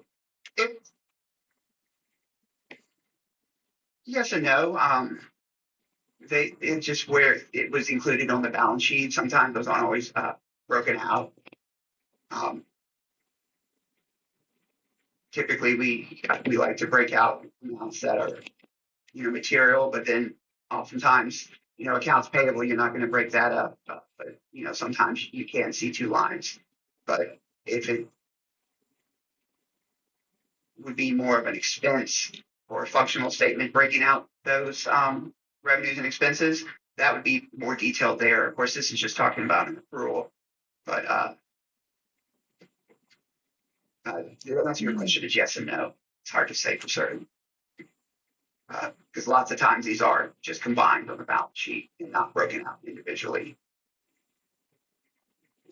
But for the audits, you need to know what each one of them is to do an audit. Yes, oh, absolutely. Yes. Okay. So it would be to our benefit if we went back and did a subcategory underneath taxes with that subcategory under there, so you don't have to search through everything to find out how much we paid for the utility tax. Correct. So it's another example of things being crammed together into one thing, destroying information and making the audit harder.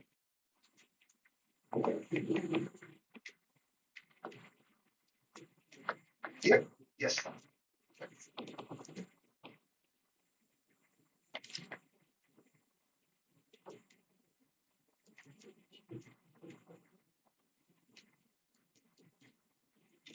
Well, as a board member, I can see that it's very important to have those subcategories and have things broken out. If we're gonna make responsible decisions on where our money's going, we absolutely need to know exactly where it's going and is what we're spending it on. Is my opinion. Maybe I'm not an accountant or an auditor or whatever, but we have to know what's making money because we are nonprofit, but we're also for profit. And if we don't know if something's making a profit and we're running $187,000 deficit, we certainly don't need to be spending money on things that are not making money for the board. No, and we don't need to be digging down and fishing out oil charges and gas bills, all right? And that needs to be on the line item that's clear so as to make an action on that or not if we need to. Like, oh, whoa, fuel charges are way up or not, but when they're buried into maintenance fees, that could be anything for maintenance fees. So it's not clear. It will require a lot of effort on our part to dig those out, like it was for you to do. Correct. Yes. And then in some situations, that might have been okay. But Again, that's where it becomes important to have those two hands working together,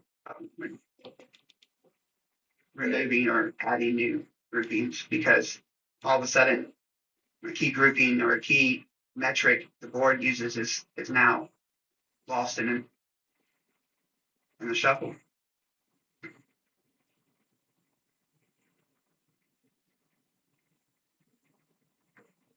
So here, why are these taxes separated while are not separately itemized? This, again,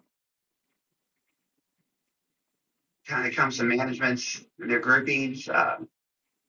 We might not have been able to see if they were combined. Maybe we weren't able to see the clear drawn line, although I believe they have separate accounts. But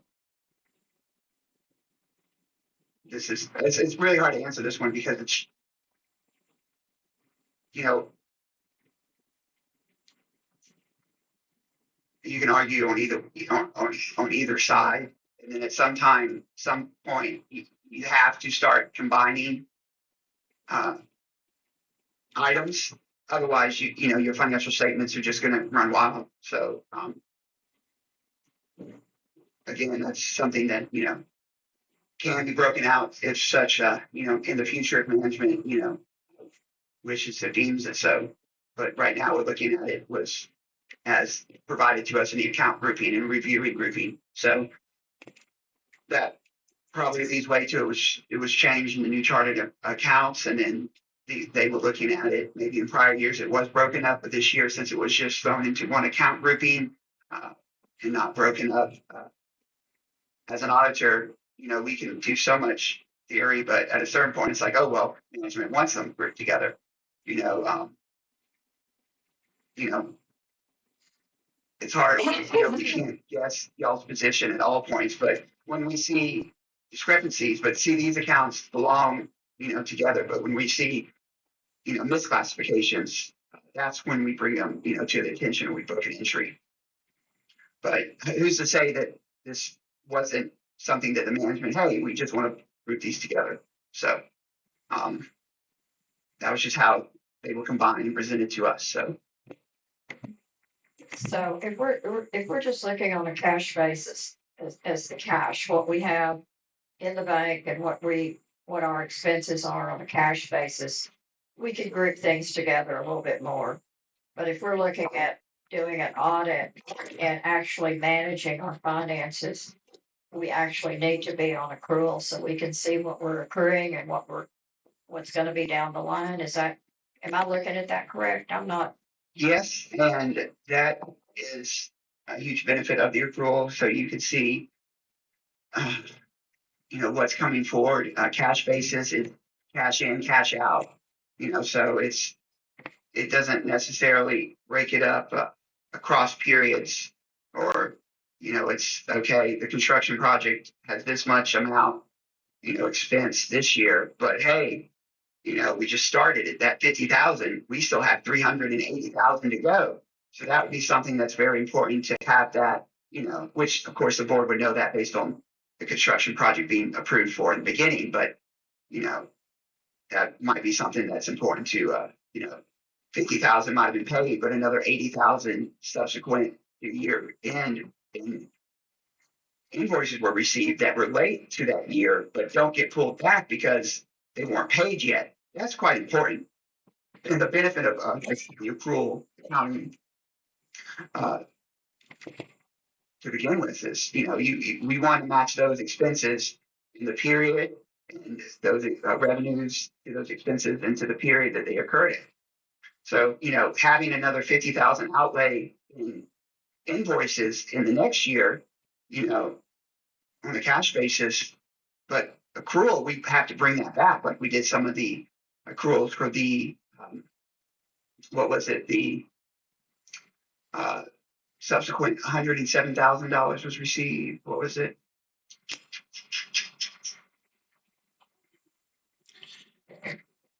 Here, so like there's 107 and 25 checks were received in the subsequent period, but we had to bring them back because they related to, the period that that was under audit.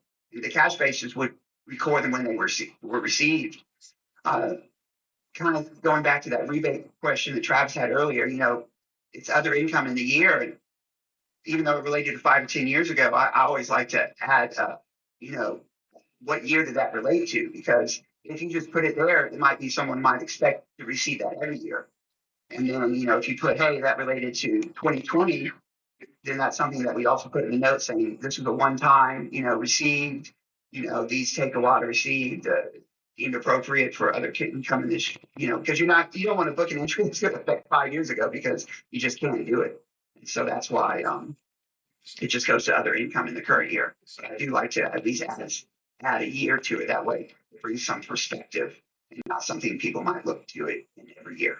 So if we look into it and we decide that, accrual's more accurate for our forecasting and give us a better cash flow, future analysis and such, how monumental of a task would it be to switch back to accrual in October 1st when the new fiscal year starts? Is that like a massive task we would have to do, or moderate? What do you think? Well, the budget would have to be redone. Of course. And then there would be the entries, of course, would have to, whether they're adjusted at year end this year, I would recommend, you start accruing basically from day one of this period. That way you're not leaving anything out there. You can always, like we did, you make a cash or accrual adjustment at the year end. But there's only so much that you can catch and really throw in. So it's not an all-inclusive 100% accuracy, but we get it to as best we can to material amount. So you're suggesting that we do our budget on an accrual basis with accrual numbers? Because in QuickBooks, you can either run your reports accrual or cash, as long as your numbers are in there. If we want to run the budget in an accrual, we just click on that report and it'll bring up. Yes and no. There's a lot of checks in there, not checks as in terms of options inside of the software that that are required to have been done to do that conversion in QuickBooks. It's not always just a clean, conversion, but as long as those were being followed, absolutely yes. The software makes it quite a bit easier. And it would be better to, if we're looking into our books right now, to try to get ready for the next year to start off fresh, to start making those changes now, so we can have an accurate budget. And this board can forecast what we're going to need and how much we're, like we look at a deal for the end of this month, it might say that we brought in so much money, or that we have so much money in the bank. And that's really a false presentation, because we don't have in there that we're going to owe 10,000 for a software program, and we don't have in there that we're going to owe how much for insurance. There's some things in there though with the accrual that just who's doing the budget team just has to understand also that the cash flow is on accrual in the financial statements, but you also need the cash flow to be on actual cash receipts and not just what you're owed accruing, because it doesn't subject to you receiving those. Just because you're owed, as you know very well with AR, just because you're owed an amount doesn't necessarily mean you're going to receive that. So it's important also that you're monitoring those items as they exist in the cash flow statement for anything that's going to be crossing periods that have been brought back, or cash amounts that are being accrued for and not actual expected receipts. Yeah, I think some of the confusion last year was that we got a huge rebate from the COVID, like, I don't know, 500, 600,000. I think it was 700. 7,000 that we got last year for because of the COVID. And all that money was pretty much just kind of dumped in there, and it wasn't really, it should have been in like you said, like an other income or whatever, so that we know when we do our budget this year that we're not going to have that $700,000 in our budget. It's not going to be there. And so we need to know how that's going to be when it was just put into general fund or wherever it was put. I don't know where it was put. But it That's very important, that budget, or when you're looking at that, to know where some of those amounts are coming from. But again, a budget has estimates in it already, so or based on known amounts.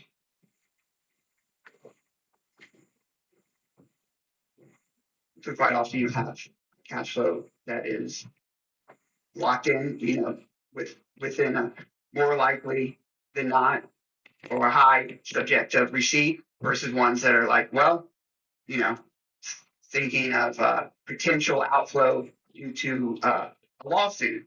Well, based on the lawyer's response of it being more likely than not, or if an amount should be, set forth, well, you're going to want that in your budget because you might have to have that outlay of X amount for a settlement. So that would be something that, although it's an accrual, it's very important to go in with it. This might not be the best year to be doing D, G, and A updates, upgrades whenever we might have this come on. Yeah, that, That's one thing you don't know until you need to accrue it back, and you need to have it in your thought process, but it's not necessarily actual uh, actual result, but that's just one quite obvious example that y'all would want to have, and y'all would be very aware of that potential. yeah, so as they're making the budget and everything this year, these are some very good things that we just need to make notes on and have and be aware of from the attorney. If the lawsuit, if we lose the lawsuit, this is what the liability could be. If we win the lawsuit, then we could have this extra money. Those are just for our budget planning and for the board to be up to par on everything. Those are just things that we need to consider. And just those to your auditor. Yeah. So I don't know that we have all that information, but we definitely need to get it. And especially since we're gonna be having a budget workshop or a workshop on the budget. And it needs to be coordinated, and we need to get these we need to get some of these things broken down and cleaned up. And then maybe we'll have beautiful books.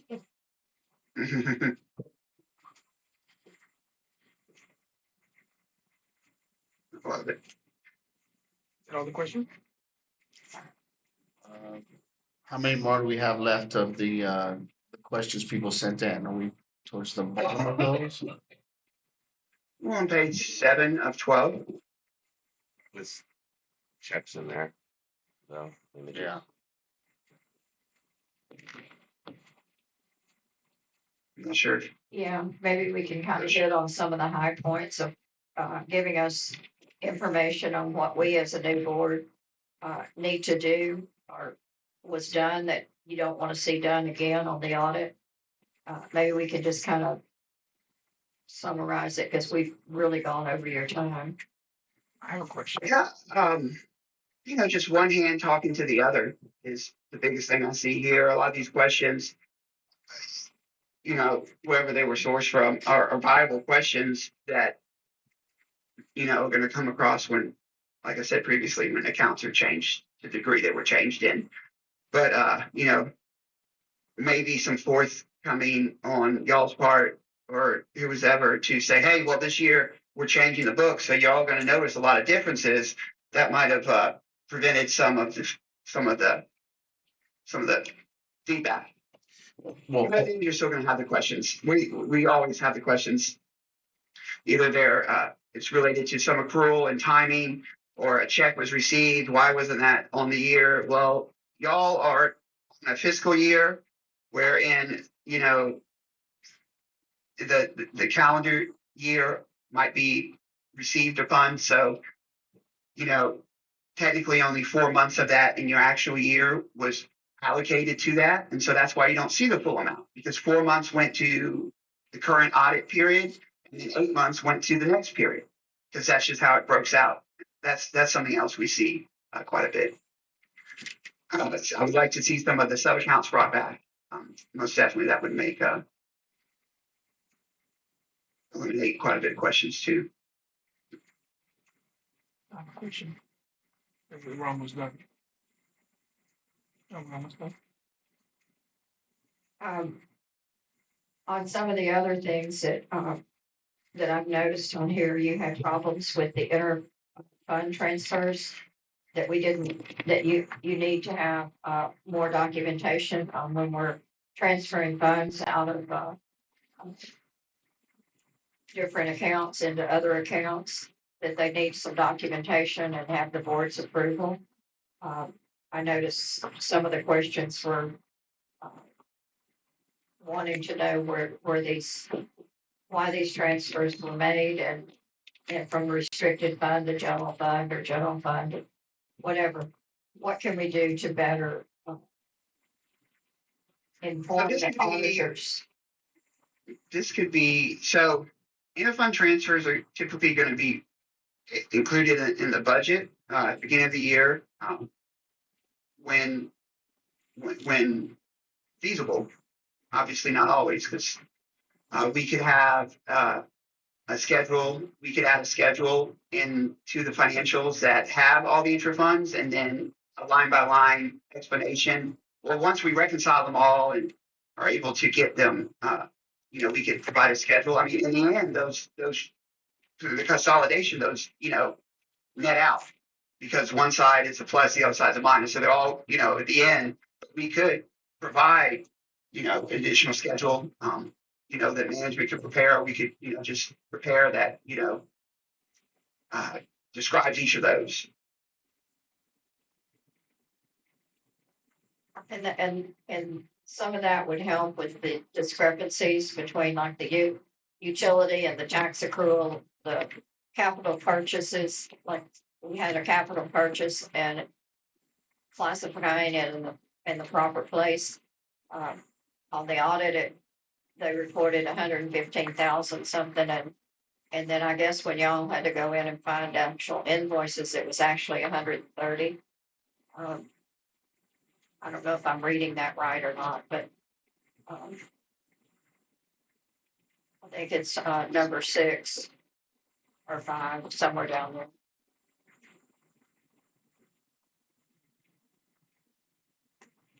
I don't have it in front of me. And I'm not sure where it would be on the capital purchases. Capital purchases, okay.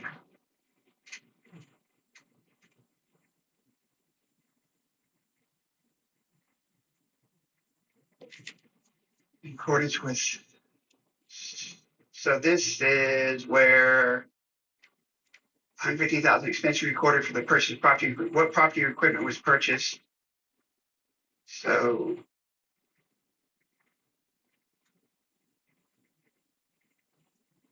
the total fiscal year 23 purchase was 136,669, and we have the details there of the items purchased.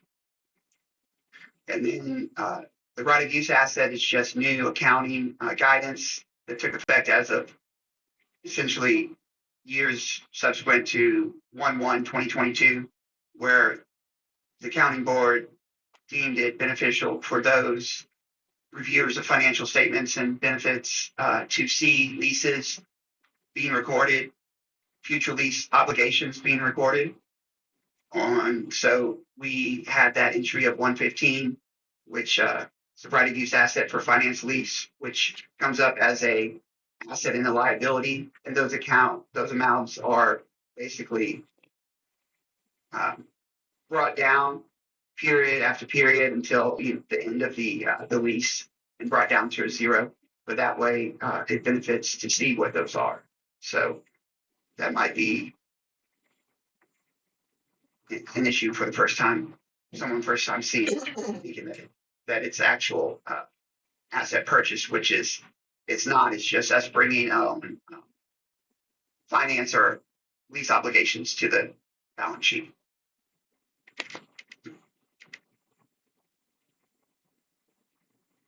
Does that answer the?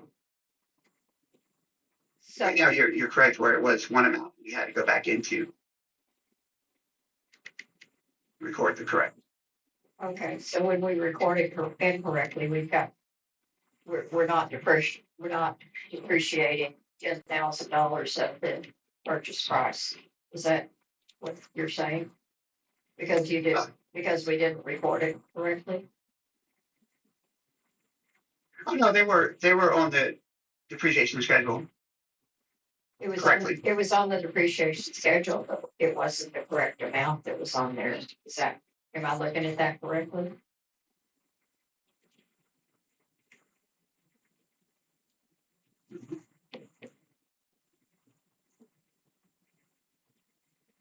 Yes, the amount wasn't exactly correlated because of the adjustment to the right of use asset that was required. So when we buy new equipment, But that wouldn't be depreciated. That would be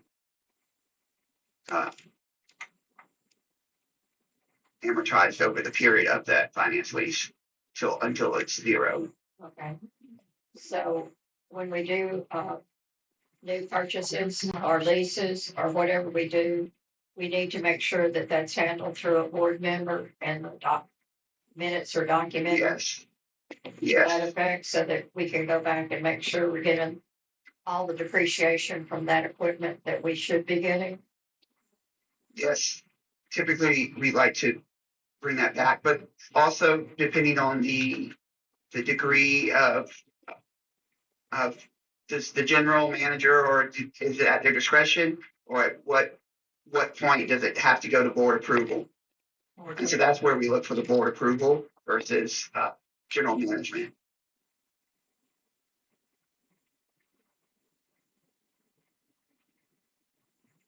Okay, well, that's good to know that we need to look at that, look at our bylaws and make sure that if we need to put something in the declaration bylaw or whatever we need to do, that we're doing that properly.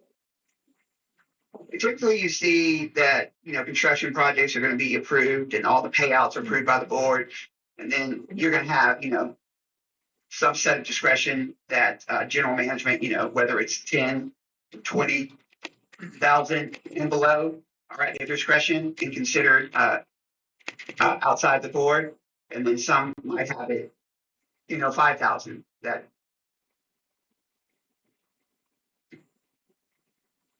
it's going to be up to, of course, you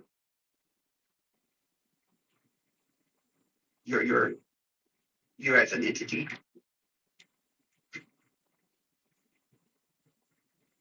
We don't have note of that. And so that's when we brought to the question that should be answered by management. And it's as if something that needs to be done in the future, these amounts that are above that threshold, we would look to the board for minutes. Right now, we don't see that. I recommend it. Some amount that you feel appropriate. Maybe 25,000, 20,000. I'm not sure.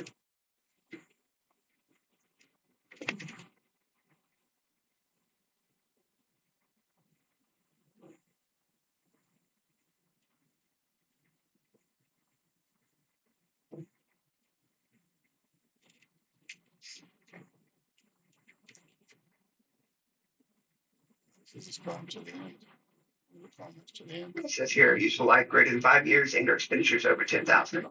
That's for the depreciation. So you could always add in the board has to approve those items greater than 10, or which I usually recommend. Our The document amount says. that's above the general. Yeah, it's 2,500 for the GM spending limit. Anything above 2,500 needs a board vote or approval on that. Not for depreciation, but in general, any purchase above 2,500 needs a board approval. I believe that's just for the general manager. Yes. It's only for the general manager. Well, who else is going to be doing anything more than 2,500? What are you gonna do It's more? rather that's a low threshold too, though. I'm not sure how many. Well, based on this schedule, it's almost everyone. But hey, maybe that's what you want, then that's completely fine also. Well, I think the overreaching point is it needs to be looked at and resolved and maybe further defined than what language we currently have. Yes, based on what we have thus far is the depreciation. So that 2,500 you spoke of, is that in the charter? The way Yes. I read it, it's 2,500 that the general manager has to spend at her discretion per item. It doesn't have anything to do with capital expenditures. If she has $2,500, she can spend fixing microphone. If she has $2,500 to spend fixing a retaining wall, she could fix that retaining wall. But if we need to go into a capital improvement, but she can spend that $2,500 every time she wants to do a section of that retaining wall, which could end up being a capital improvement. And that's the way I read it on the $2,500. It has nothing to do with capital improvements or capital expenditures. It has to do with her limit as to what she can spend on whatever she wants to spend it on an item. Well, if we're gonna call it a capital expenditure, we're gonna spend it out of the restricted fund, and $1 taken out of the restricted fund requires a board vote. So that would be my line of what's a capital expenditures. It comes out of our restricted monies. I think it needs to be clarified as to what the $2,500 is, not who's spending what, but Yeah. that's an executive session We're getting conversation. off topic. Yeah, we're getting off topic. Let's I go would have to down, close the question whenever we get to let's this. go down the list and then get it closed off. I think Briggs has got things to do by. All right, so where,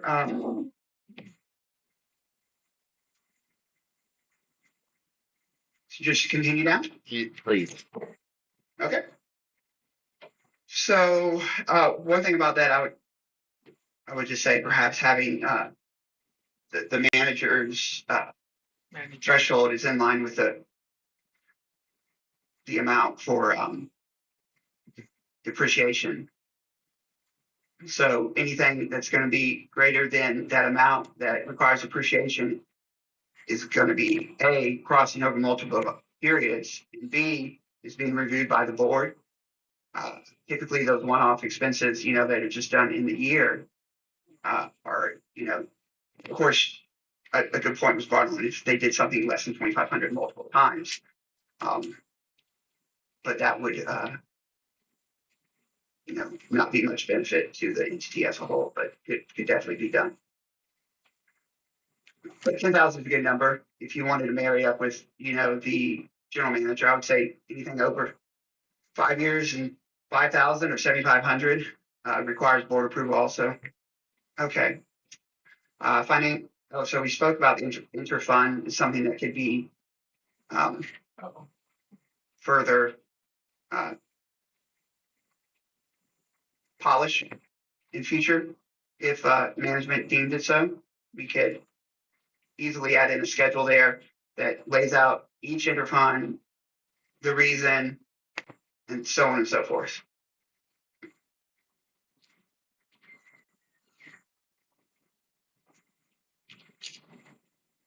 Landfill bond and restricted funds.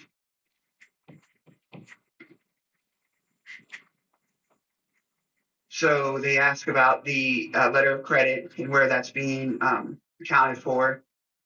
That's part of the cash and cash equivalents. We're 175,079 letter of credit. And it talks where management moved the letter of credit from the banking trust to Amistad Bank in fiscal year 24. Let's see, if not recorded under the restricted fund, how is the escrow restricted nature of these funds reflected? Well, it's going to be the restricted fund and disclosed notes, and then note 8 under contingent liabilities.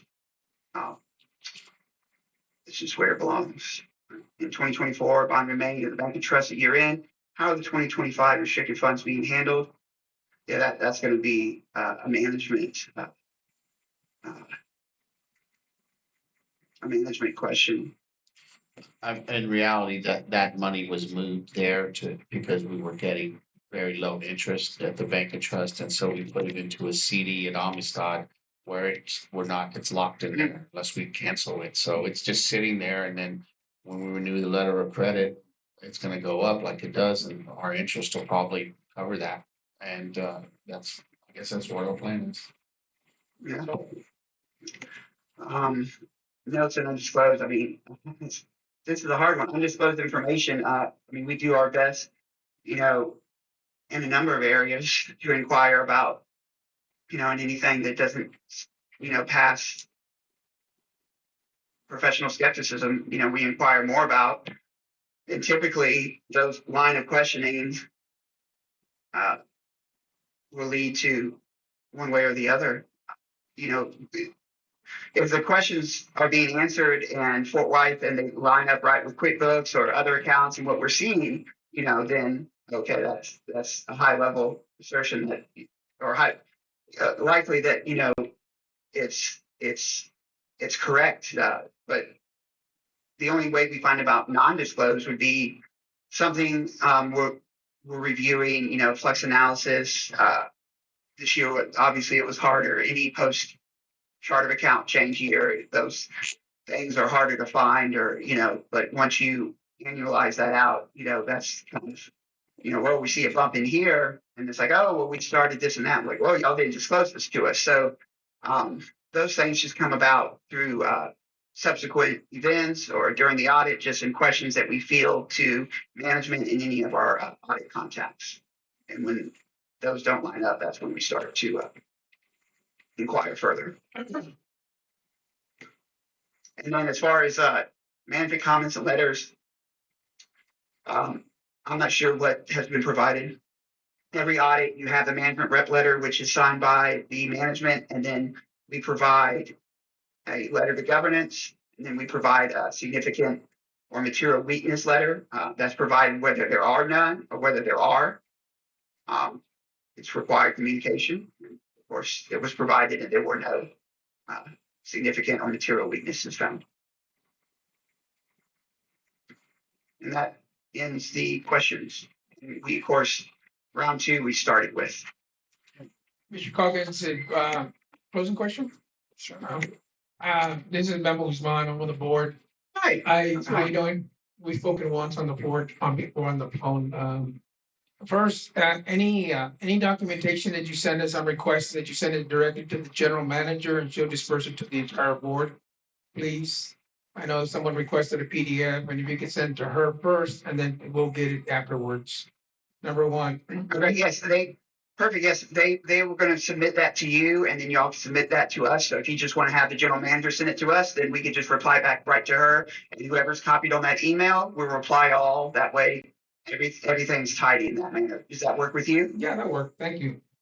So you're saying board members cannot address that? No, everybody's gonna get it. So there'll just be one point, she's the point, and then if she's gonna disperse it out to all of us, you'll get your copy. I believe if we delegate her the finances on that we need to have a board member meeting and vote on that. She's not, she has to be delegated. It's just a document, it's just a document that they talked about earlier, it's all. That's it, it's nothing earth shattering. So, but what's, I believe it was the overall audit process they asked about. Travis, I think, brought it up. So we would still be going for another good bit if we were to break that out. No, that's what I'm saying. I'm just requesting that it be sent to her and she'll disperse it to us. why wouldn't he just send it to bod@fortclark.com and Who's the auditor? Why does it need to do an extra Jason. step to give it to her, to give it to us? It's a round trip. He could just send us the Okay, document that's to fine. everyone, and That's fine then too. she didn't have to do anything. I mean, I didn't think it was that big of a deal. We're getting off topic. Anyway, my closing questions are, I know that the way I understand it, we passed these last two audits, correct? In the standards of your CPA world? Yeah, a pass or fail audit, you passed. Correct. Okay, both audits, correct? Correct. And even with all these things that we're gonna hopefully fix, I have every intention to wanna fix them. I have no reason why I would not wanna fix them. Because it's to the benefit of the board. On a scale of 1 to 10, based on the last audit, could you just kind of, for layman's terms, tell us on a scale of 1 to 10, 10 being the best, 1 being the worst, where the last audit would fall?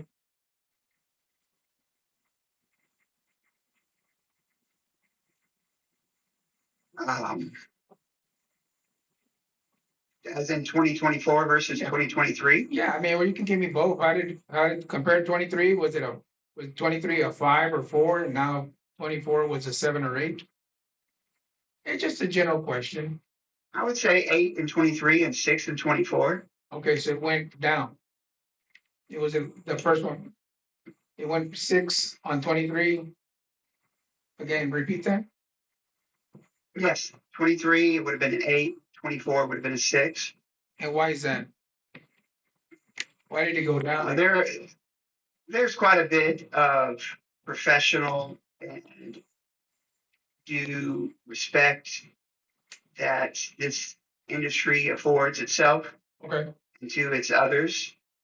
On numerous occasions, I found the bookkeepers lacking in their professional capabilities and ethical statements that they made. Anyone wanting proof to this can view their presentation of the board minutes where they I'm talking about the Maybe, numbers. I know that, I know that, but what about the numbers? One audit to the audit. 23 was an 8, this one's a 6, and it went down 2 points because of the information that was given to you or what they presented. the overall professionalism that we had to deal with from the other party. Okay, I got you. Then when you incorporate in the chart of accounts changing, no matter who does that, there are going to be issues with that.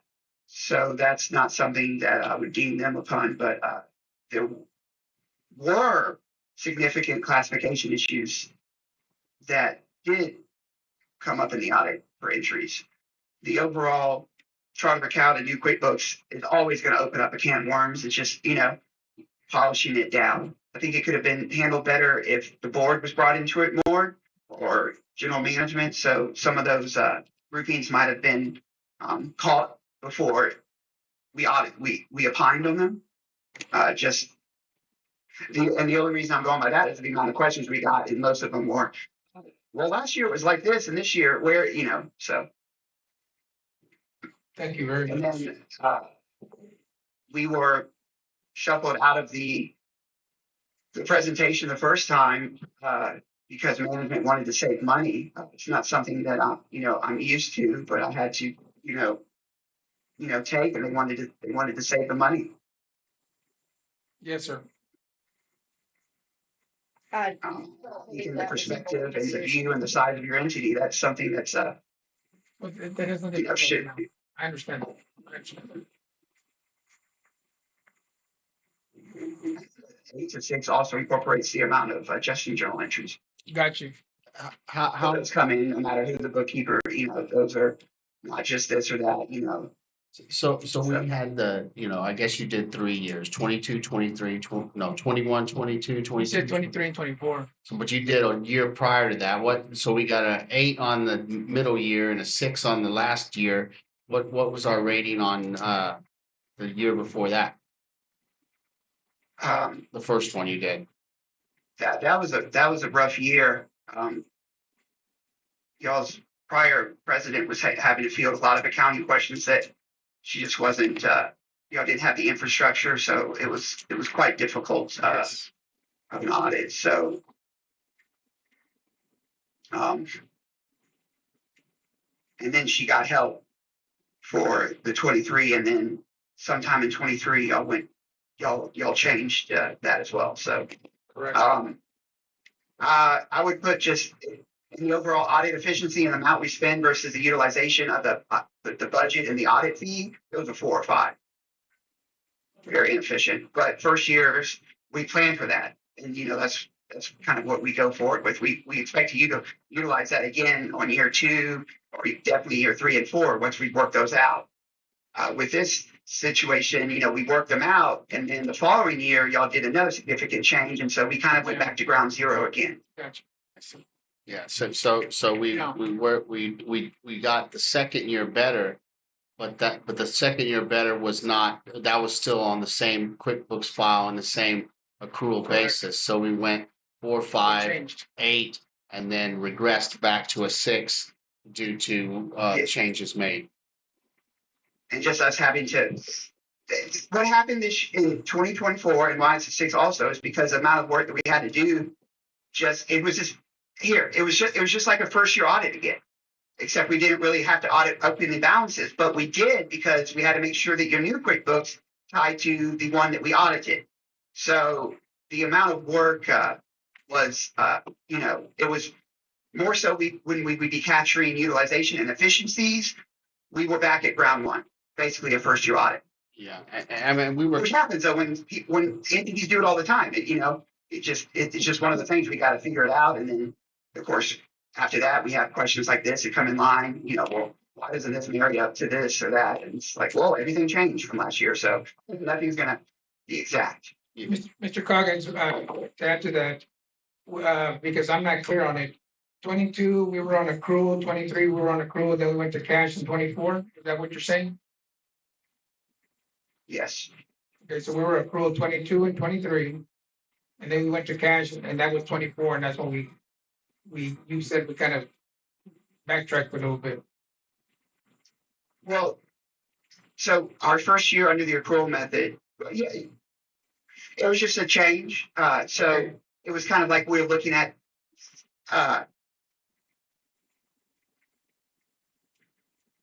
it was just basically, we were looking at it at a first time. Now, this year y'all were in cash basis, but it was still adjusted to accrual.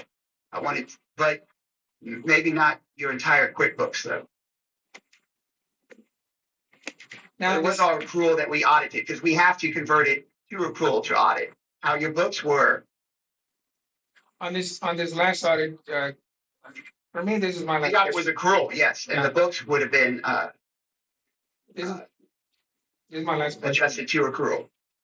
And this last audit, I know Ms. Wolf was nice enough to send you these questions. But did you send us a list of recommendations when you completed our passing audit? I know that's not typical communication. Okay, That's good unless it's requested. okay. Thank you I'm done. Thank you very much. Yeah. I really appreciate your time, sir. And it clarified some things that I was not clear on. Extremely informative. Thank you, Yes. Chris. Thank you very much, Chris. So thank you. Oh, my pleasure. All right. Let me close the meeting. Goodbye. I think if we change auditors again, must be starting all over again. Fine. Uh, We probably weren't. I mean, if we do. and if we start all over. Are we on? Are we the on? more- Are we on We're camera? on. We're on Zoom's still camera. running too, Yeah. until we end it. Okay. Well, let me just close the meeting. Yeah. And we'll turn off everything. We'll talk. What time is it? It's 11:21. It's 11. It's 11:21. We've concluded our special meeting with Mr. Briggs Coggin, CPA, for the audit of 22, 23, 24 at 11:21. Thank you. Next meeting tomorrow, June 21st at 9 a.m. Thank you.